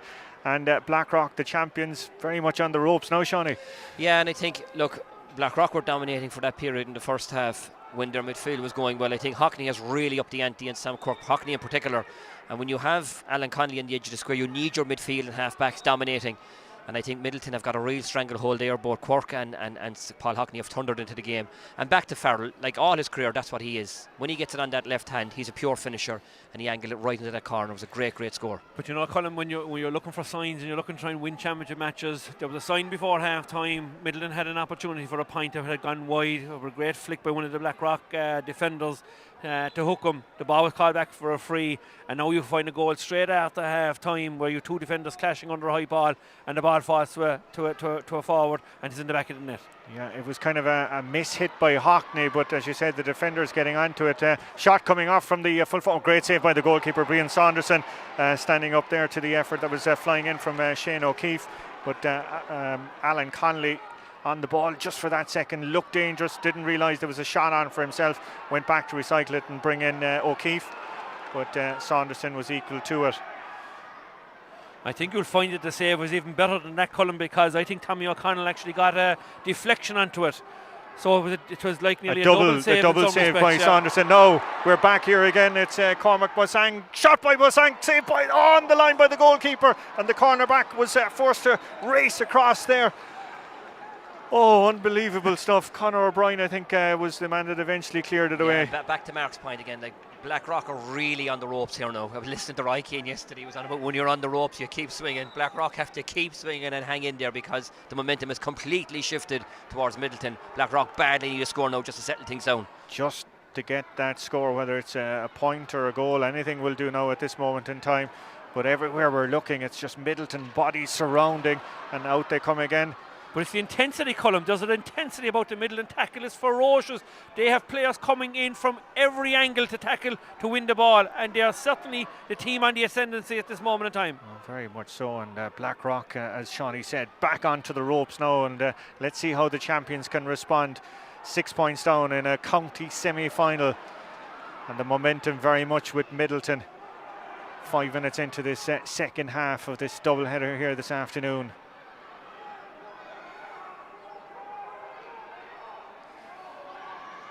Connolly racing after it, but there's a foot trip. Referee saying play on there. Luke Dineen clearing it out perfectly down the line towards Conor Lahan. Lahan looks up, has options inside him. One of those is he's centre forward Ross O'Regan. There's a touch and it's gone out for a sideline, but all importantly for Midleton, it's a Midleton ball. Yeah, and it's good play now all over the field. You know, and I'll tell you, Niall Cashman had an opportunity to take the point. He went for the crossfield ball to Alan Connolly. Got a little bit of a dunt, good full-back play from Luke Dineen, who hit it down along the sideline, and they've engineered a line ball here now for themselves. But more importantly, they've averted a goal opportunity for Blackrock. Cormac Bossang trying to go short, but the Blackrock cornerback Conor O'Brien, who had that fantastic goal line clearance a few moments ago. Still the cornerback, he's going to go back and bring in his corner forward Mark O'Keefe, who's gone right across the field towards John O'Sullivan, and O'Sullivan getting the shot off. That's an important score, Shawnee. Great score, and in fairness, John O'Sullivan, he was looking at that for a long, long time. Conor O'Brien was soloing. He had to check back, and in fairness to Mark O'Keefe, great awareness, but in fairness to John O'Sullivan, he was looking at that now for a good 10 seconds before he got it. They badly needed that one. That should settle him down a bit. Cornerback though, all the same. Back here though with Midleton, Cormac Bossang, the goal scorer in the opening half, doing well to keep the ball in play there. Trying to open an angle for himself. Hit and hope effort over his shoulder. Well, he's hit it. He hoped for a score and he's delivered one. Yeah, fantastic score. was on his right hand side, but more noted as a left hand shooter. Came back inside and over the bar. Great score for Midleton. A very quick puck out by Gavin Connolly to bring Niall Cashman into it. He's gone route one, and it's in with the corner forward down there. That's Robbie Cotter. Still Cotter. A bit of a clip as he got the shot off, and it's going to be a free. Referee calling it, Colm Lyons calling it straight back, straight in front of the post, and surely this is an opportunity for Alan Connolly to bring it back to a 4-point game. Yeah. Sorry, Sean, go on. No, just back to Bazang. I like if you were on the Midleton line and you had your midfielders and half forwards going well like they are, I think the instruction should be to feed it in, because when you're buzzing inside, Bazang is buzzing now at the moment. He has his defender on the back foot. They need to feed him as regularly as they can, so they need their midfielders and half forwards to get back on top. Yeah, there's a real buzz about Midleton now, it must be said, but more importantly, Alan Connolly on target there and keeping his side still very much in this game. We won't be writing them off just yet. Good play by Colm Lyons there, just to let play develop. It's down on top of Robbie Cotter. Two defenders in. Cotter's hurley is broken. Alan Connolly is trying to put the corner back on Maloney under pressure, but Maloney doing ever so well to get it out. It's going down there towards Luke O'Farrell, gone over his head. But Bosang again, he's looking ever so dangerous, holding off the defender, being pulled to the ground by the defender. Referee though waving play on. Bosang and the defender still wrapped up in knots down there, but we'll keep track with the action. Michael O'Halloran has got a runner outside him. It's Niall Cashman. Cashman field opening up in front of him. That's the 21-yard line. Still Niall Cashman. Shimmies onto his left. Shot! Oh, what a goal! What a sensational strike into the bottom corner of the net by the wing-back. Absolutely incredible crossfield ball. Cashman taking it, and he's put it into the bottom corner. Shawnee McGrath mentioned Kyle Hayes in the first half. Shawnee, how correct you are. Unbelievable goal from Blackrock. Niall Cashman certainly needed that inspirational score to get their team back into it, but Midleton will be very disappointed. The comic book Zan down here in the corner beforehand looked like Conor O'Brien had probably wrapped them up and tripped them and stuff like that. The decision has gone their way and has resulted in a goal on the far side of the field. Unbelievable stuff. Gary Norberg, the full-back, is after making way. Alan O'Callaghan is on, and this incredible semi-final, well, it is just absolutely out of this world. That's Pa White, still Pa White, shot by White into the... Oh my God, what a goal! What a goal by... in the space of 60 seconds. Yeah, two incredible goals. We mentioned him in the first half for his distribution. Pa was a minor in the 11th, so what is he, 28, 29. He was an exceptional minor. I always felt that he never kind of developed from what he was at underage. But what a finish, a great strike. Again, he likes his left. But brilliant score. What a response from Midleton after conceding the goal. Oh, this is absolutely incredible. This is the Co-op Superstores Cork Premier Senior Hurling Championship. That's a wonderful piece of skill there by Paul Hockney. First timing it down, players slipping and sliding. The intensity here is absolutely incredible. The shot coming off there from Pa White, the goal scorer, has trailed wide, giving us a chance to catch our breath. This is unbelievable. This is brilliant stuff. 3:16 to 2:13 after 40 minutes. It's a fantastic advertisement for Cork Hurling, and really I'll have to say Colm Lyons is making a brilliant game of it as well. Absolutely incredible, and we are delighted to be covering it here in the Irish Examiner with thanks to the sponsors of the championship, the Co-op Superstores. Absolutely breathless stuff. As Mark said, look at that first scoreline. 3:16 to 2 goals and 13 points, and there's 20 minutes still to come. Yeah, and I think Blackrock, I'm just trying to see, there was a substitution. Was it Jamie Ryan? Alan O'Callaghan is on. Alan O'Callaghan, and it was Gary Norberg. Yes, so someone in the full forward line, partly guessed. Yeah, and that's testament to how well they're playing inside, particularly Cormac Bazang, so not afraid to make the switches on the line or Blackrock.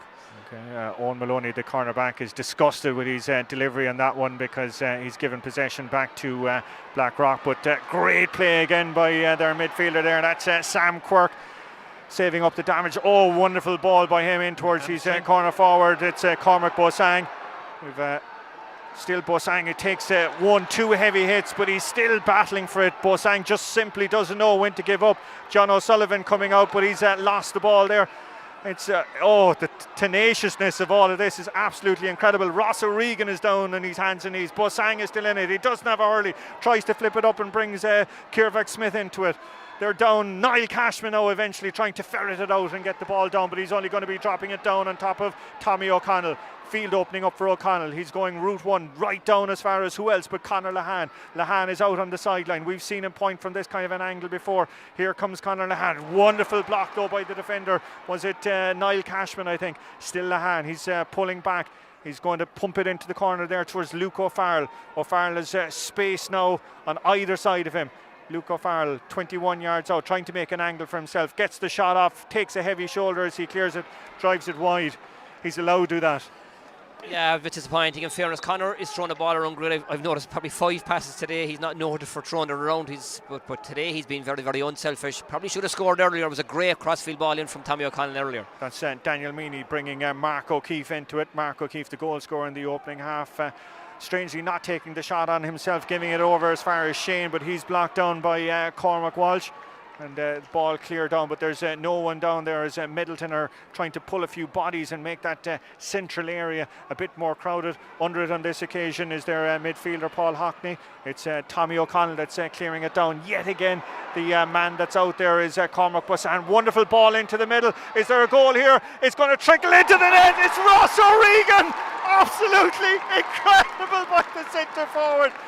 I don't think that he actually got a clean connection on it. The goalkeeper, Gavin Connolly, had committed himself waiting for a blaster, and it's just gone into the bat. It's unbelievable. Like I mentioned beforehand about, getting the breaks and getting a bit of luck. In fairness to Luke O'Farrell, he went for the juggler. He could have tapped the ball over the bar. He saw Ross O'Regan coming in. He popped it to him. Well, what was Connolly doing diving before he even struck the ball? Can't believe it. He had gone to ground before your man had even struck it. And the ball, I think the defender may have got a flick on it on his hurley, and the ball has trickled into the net. Another substitution on to the Blackrock team. Number 21 is David O'Farrell. John Cashman, the wing back, number 5, is after making way. Tommy O'Connell is fighting a one-man war down there and has managed to touch it off a Blackrock leg and out for sideline. Colm, I don't know how many times I've seen games where teams are playing 1-2 man inside and then they leave them inside with no delivery. Like, everything that Midleton are trying to do or want to happen is happening. Say when the man is inside on his own, like Bazang, with so much pace, give him the ball inside, give him the right ball inside or inside. If he's making a run, put it into the space. They're doing exactly what should happen when you do that. And Tommy O'Connell has probably been as integral as anyone doing that. His aerial ability to take it out of the air, his crossfield striking is absolutely exemplary, allied to the likes of Hockney and Sam Cork, but particularly Tommy O'Connell is giving exceptional ball inside, and Cormac Bazang is absolutely running him a complete drag inside. I was just about to say, we talked about Ross's goal, but the foresight by Bosang to lay off the pass was absolutely wonderful. It was fantastic. But they're just on song. Midleton, all over the field, Midleton have been excellent today, exemplified by the first 3 or 4 minutes of the game with a tour into the game from the word go. And they went out of the game where Blackrock came and had a very good period of time. But since kind of the 15th minute onwards, Midleton have been the dominant team. But it's their work rate and their tackling and their aggression all over the field has been magnificent to a man. Midleton have been excellent so far today. They've got a bit of luck, but they've created it. And I often say this, the harder you try, the luckier you get. And that is down to Midleton.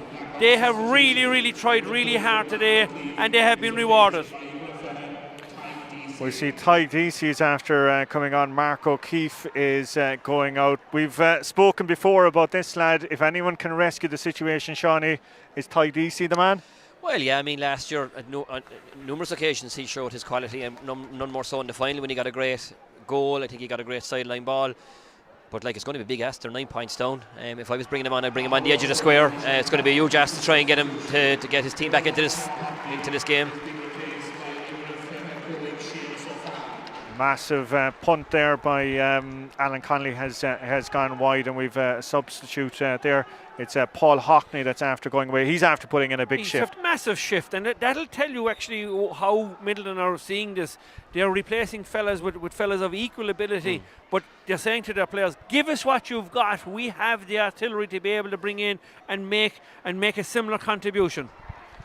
Yeah, let's see now what's left here. That one is after trailing wide. So yeah, Paul Hockney's after going off, and it's Seamus O'Farrell is after coming on wearing number 25 there. Another substitute. Shane O'Keefe, the full forward, is making way, and It's 24 Kieran Cormac that's coming on, and we have a water break. We badly need one up here. We certainly do. We certainly do. Colm is breathtaking now, and it has been magnificent, you'd have to say. From the get-go, has been brilliant. And it'll tell you a sign of the Blackrock bench as well, that they have emptied the bench with a quarter of an hour to go, and they really, really need to get somebody to get onto that ball and get him. They'll need another goal, and I thought after getting the Niall Cashman goal, back to 3 points, having been pushed out to 7, back to 3. But what did Midleton do? They went down the field and Angel needed a goal from Per White to push it back out to 6 points again, to give them that breathing space. I think they've got a bit of luck, certainly, the Ross O'Regan, but great vision from Luke O'Farrell. The handy thing would have been to tuck it over the bar and push out the scoreboard, but he saw the opportunity, came across to Ross O'Regan, and he finished. Bit fortuitous, but the ball is in the back of the net, and has given Midleton a 9-point lead with 15 minutes to go. Only the bravest people could call a Blackrock result at this stage. Midleton in the driving seat at this moment in time. Shawnee? Yeah, I mean, it's 3-2 to 1-2. That's been the scoreline, say, since half-time, which is complete Midleton dominance. I'm just looking at both sort of huddles there now, and Ben is in the middle of the Midleton hugout and really lumping it into them. I'd say what he wants now is energy. Don't get sloppy with 15 to go. Keep going. Tit for tat, score for score, and we'll see this game out. So it'll be an intriguing 15 now. Of course, this is a big moment as well for Ben. Oh, it's massive. It's massive. In fairness, he's done a fantastic job with Charleville while he was there. This is his second year, and it takes a new coach or a new manager. It'll take him 12 months to get to know the players and stuff like that. And he's done a really, really good job with them, and has 1 foot in the county final at this moment in time. But we know too far, and we know too long with Blackrock. They're not going to give up that county championship easy. 15 minutes remaining. You are watching the Co-op Superstores Cork Premier Senior Hurling Championship, and it's the semi-final here. What an epic battle this is proving to be. What an incredible spectacle. It's all brought to you with thanks to the sponsors of the competition, the Co-op Superstores. This man here, Tommy O'Connell, he's a warrior, isn't he? No, he's having a fantastic game. He's been inspirational for Midleton, and he's really, really adding steel to his game now, which is what the Cork panel are looking for. Real tough, hard hurlers that are able to hurl as well at the same time.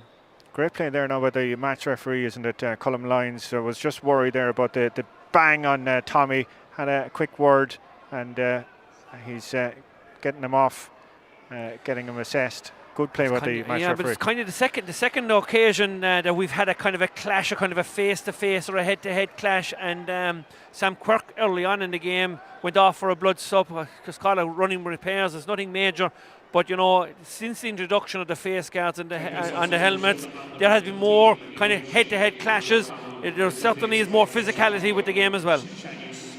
Shina Smith wearing number 17 is in with the red helmet there, and that's him wearing number 17 as a temporary substitution. The running repairs being applied down here.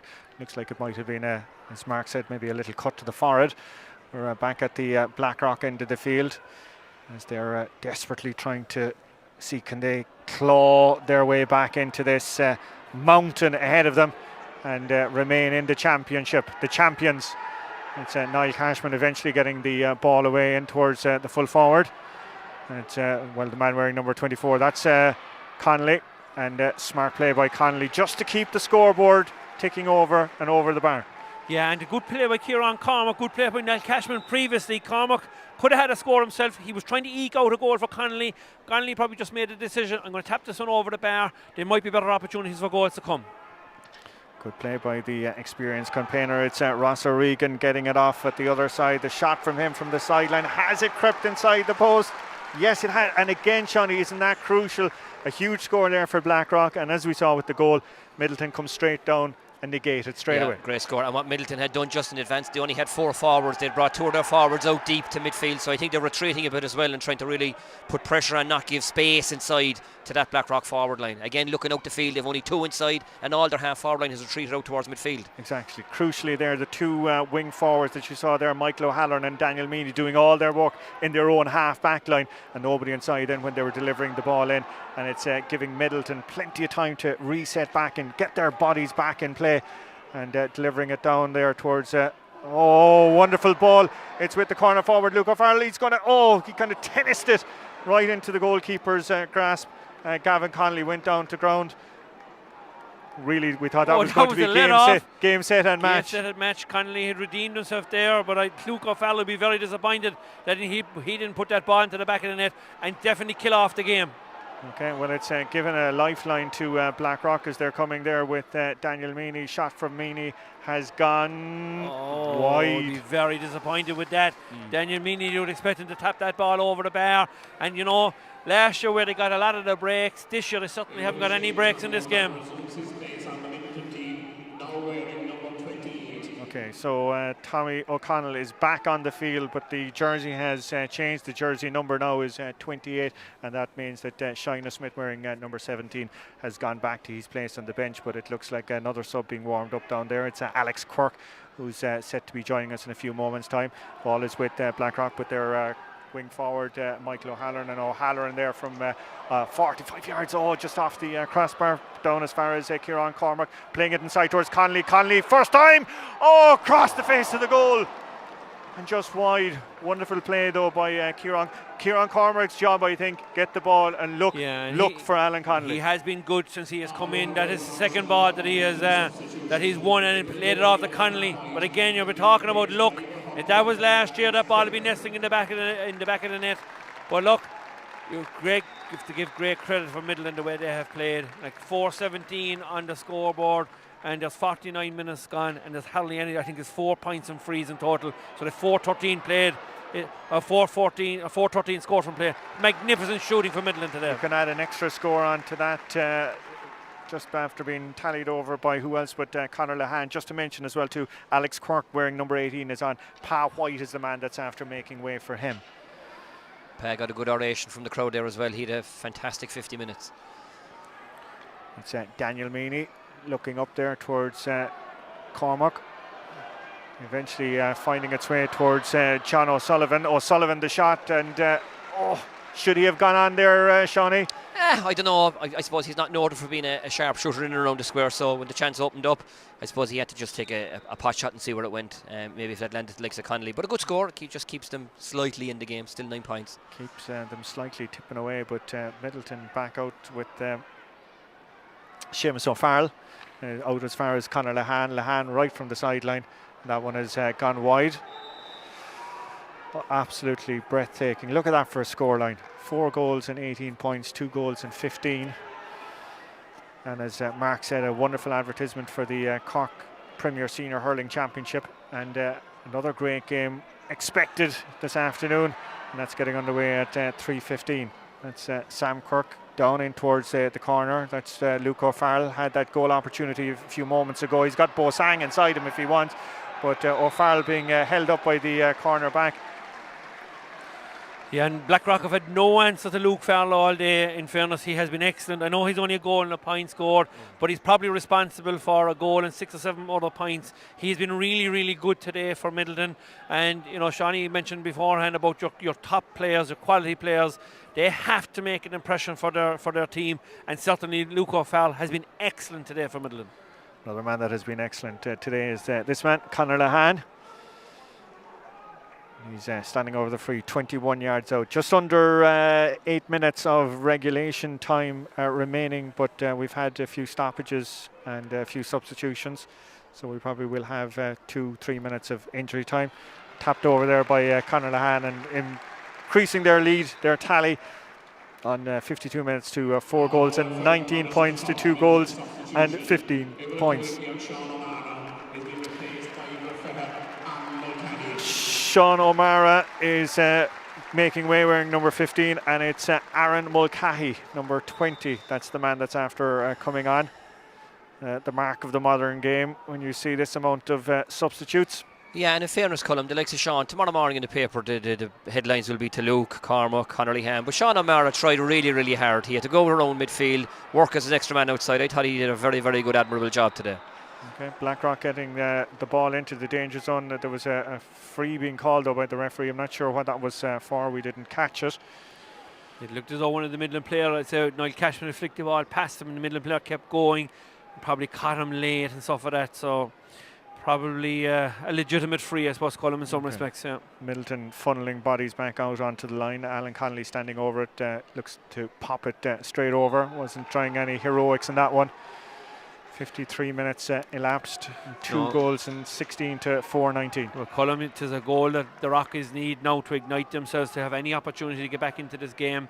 I know there's only 7 minutes and there won't be a whole pile of injury time as well, but like definitely Midleton have 1 leg, even a leg and a half in the semi-final at the moment. Just keep the ball ticking over, don't do anything silly, don't concede frees or goals, and Midleton will be in the county final. The new man, Aaron Mulcahy, he's only on the field there 60 seconds, but he's already won a free, and Conor Lahan surely will take the honours here, dead straight in front of the post. But what a 45, 50 minutes of championship hurling we've had, lads. Yeah, it's been outstanding, and Mark earlier mentioned how tenacious and hard-working Midleton are, and young Mulcahy's only on the field a couple of seconds and he wins a free straight away. Out of pure, honest endeavour, in fairness. Not a whole pile of skill involved, he just put his body on the line, hung in there and won his free. So in fairness, their battling qualities have been brilliant today. Huge puck out there by Gavin Connolly. He's had 4 goals past him today. Had very little chance with any of those efforts, to be fair. Ross O'Regan loses possession. Jamie Ryan. But look what's under him. There's very little. But somehow John O'Sullivan's after winning that, despite about 3 Midleton players around him. The shot from him, and it's whizzed over the crossbar. That was a great play by the midfielder. And he's been really, really good. That's his 3rd point from play today, and he has a lot of skill as well. And he won a high ball as well, which you wouldn't be noted for. And he has a fair bit of toe as well. He played well now today in a ship that has been sinking from a long ways out. Daniel Meany forced to come all the way back to try and get some possession, going crossfield to Stephen Murphy, but great play by Ross O'Regan to track him down and to block him down. And again, you see Meany now, and again, he's one of the guys you would want as your score getter at the other field. Bosang again buzzing everywhere, and it's all forced to go all the way back as far as Gavin Connolly. Bosang working so hard. It's out as far as Michael O'Halloran. O'Halloran going in towards the danger zone, the exclusion zone. It's found its way back out as far as Seamus Farrell. This occasion, the centre back Cathal Cormac out to it, forced to go back and bring I think it was David O'Farrell into it. Eventually though, Blackrock, the break is coming their way and going through on it, and the shot is easily saved though by the goalkeeper from Robbie Cotter. Savey disappointed with the shot actually. You know, he didn't make a brilliant connection on it, but Sanderson dealt with what he had to do. Yeah, good play by the young goalkeeper. He's still a teenager. It's Michael O'Halloran now dropping it in from distance, and O'Halloran has no, and another blow to Blackrock hopes. Well, it's not your day, Colm, it's not your day. I mean, Daniel Meany, previously 40 yards out in front of the goal, hit a white. Michael as well would have been expecting to knock that over the bar. I'm sure, Mark, you've had days like that where just...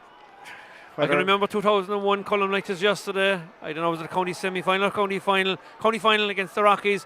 Just couldn't hit a ball over the bar. 6 or 7 opportunities, 2 from play, 5 from frees, and each one of them rubbed the wire or rubbed the paint on each one of the posts, but just couldn't get one inside the post. And then you have a shot like that there from Ross O'Regan coming from 65 yards and just trailing wide just by a matter of inches. Shani, what about you? Have you had those days where everything you touch turned to gold? Well, you probably had them more often than not. No, we've all had them, Colm boy. We've all had them. And in fairness, even in this late stage, in fairness to Blackrock, they're trying hard. It's a they're a great club, very proud club, and they're not giving up. Even though in the tackle they're still 2-on-1, they're still battling hard. But yeah, every player has them by. You just have to keep trying and keep going to the well again. What about this lad today? Yeah, but like just can't legislate for that. You know, this is just incredible. It's a really, really good performance for Midleton, you'd have to say. And me included, wouldn't have given them, you know, a massive chance against Blackrock because the form had been up and down so far in the championship this year. But they have been brilliant today. Everything they have struck has stuck, and but it was more the physicality as well, Colm, I'd have to say.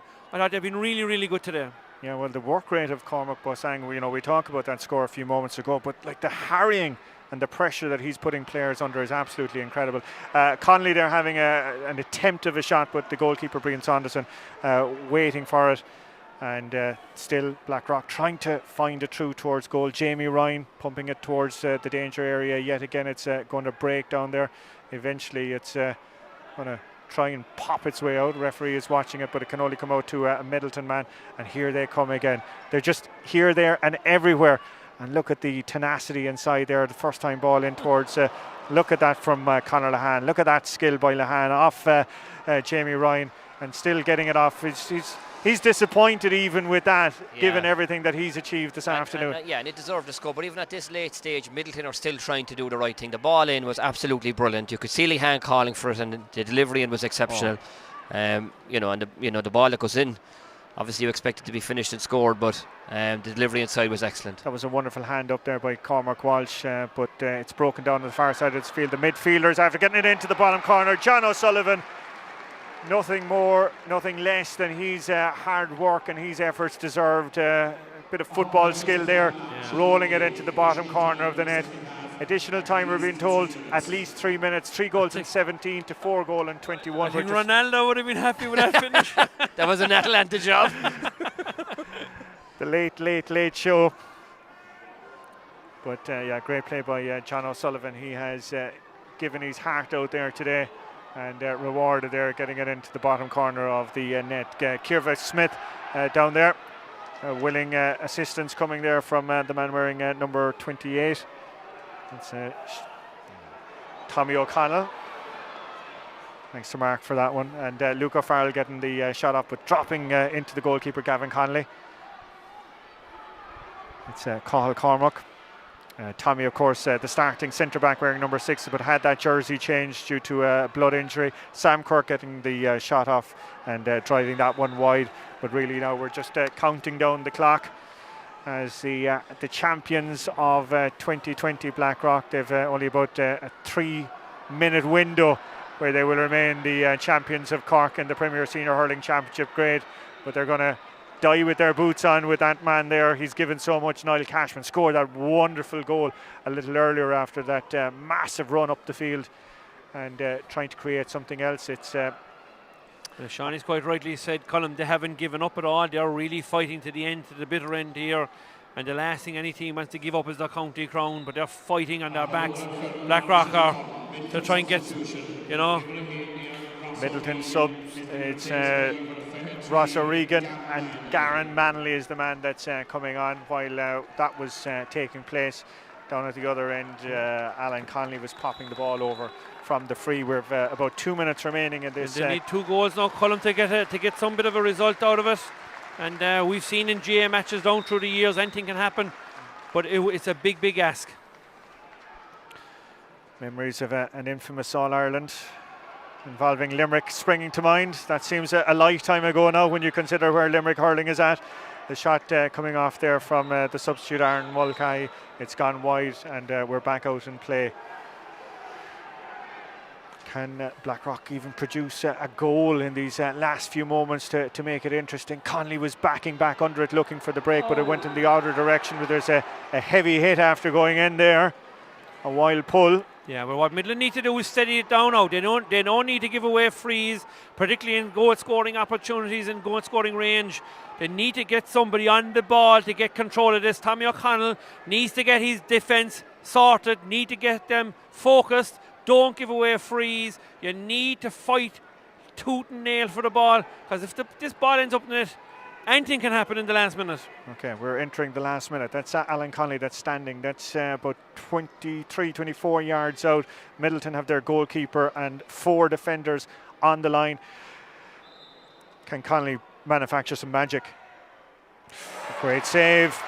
Great save by the goalkeeper, Brian Saunderson. He's touched it out for a 65. Stepped off the line. That was wonderful play by the young man. Yeah, great save. No, Conley struck it well as well. But you'd have to be saying what you need now is a good defender under this ball, because Niall Cashman, I've no doubt, is going to be striking it in. He's going to be trying to knock it in at the edge of the square for somebody to get a flick onto the back of the net. Big Kieran Cormac is in around the edge of the square as well too. Has he overcooked it on this occasion? Too much in it. Put it over.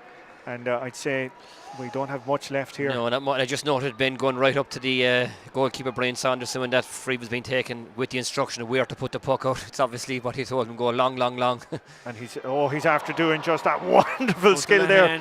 Conor Lehane, what a point. A fantastic score from Lehane, who's had a tremendous game. I think that's his 10th point, and he's got a 6 from frees, 4 from play. A fantastic outing from Conor Lehane. What a way, if that is how we're going to finish here this afternoon. That'll be the final memory, and that indeed is it. The county champions of 2020. Well, what a proud and fantastic club, and what a wonderful side they are. They've been dethroned eventually, and what a team that have done it. The men from Midleton are into the Co-op Superstores Cork Premier Senior Hurling Championship final. What a way to do it. 4 goals in 22 to 3 goals in 19. It's been fantastic. It's been a brilliant game of hurling. Very sporting, very hard, very fair. Well handled by Colm Lyons in the middle of the field as well. Had an outstanding game, who contributed to the overall fair here today. Both teams, obviously, huge difference of emotion straight after. Midleton management, jumping, congratulating each other. And a different type of congratulations down here to Fergal Ryan. His selector shaking hand and saying, look, we've just lost our county championship and stuff like that. We've handed over the crown to somebody else. But I'd have to say overall, Hurling was the winner today, Colm. 422 to 319 is a magnificent score. And I think there's only something like about 10 points in total, maybe 4 or 5. Lehane, I think it's 6 frees. Connolly had 5 frees over the course of the game. That'll tell you it was a magnificent game of hurling, and it played out in a real sporting fashion. Okay, Shawnee, I'm going to give you the final word. Yeah, I suppose just in fairness, Midleton showed incredible composure. I just made out there when Niall Cashman got his Kyle Hayes type goal, it was 2-16 to 2-13. And Midleton didn't, from then on to the end, outscored them 2-6 to 1-6. So they outscored them, they settled down, they got goals at the right time. So for me, I think Midleton didn't get caught up in the euphoria of being a couple of scores ahead. They stayed desperate, composed. They tried to do the right thing all the time by isolating Bazang and Farrell inside and giving good ball. And the last word for me will have to go to, look, I first time from I always did for Conor Lehane. I think he's an exceptional player. I don't think there's a player outside of Patrick Horgan can do what he can do on the ball. From a skill set point of view, he has the full range, and his last score was what the entry fee alone. So 4 from play, 6 frees for me. The last word today's game goes to Conor Lehane. I thought he was absolutely exceptional. I'm sure there's a man from Liscarroll that'll be very happy with his trip down here this afternoon, and I'm sure that there's going to be very happy Midleton fans, and I hope you at home enjoyed the fair here this afternoon. It's the first of a double header. More chat to come and more championship hurling to come. The second semi-final getting underway at 3:15 in the Co-op Superstores Cork Premier Senior Hurling Championship at Sarsfields v Glen Rovers. Patrick Mulcahy is going to be in the hot seat for that. Mark and Shawnee are going to be still here on duty, and they're going to still be chatting about this game and lots more. But from me for now, thanks very much for your company. Thanks to the lads for their assistance, and we hope you've enjoyed this. Midleton advancing to the 2021 Co-op Superstores Cork Premier Senior Hurling Championship Final. Who will they be playing? That answer to come in about 90 minutes time from all of us here. For now, thanks and enjoy the rest of your Sunday afternoon.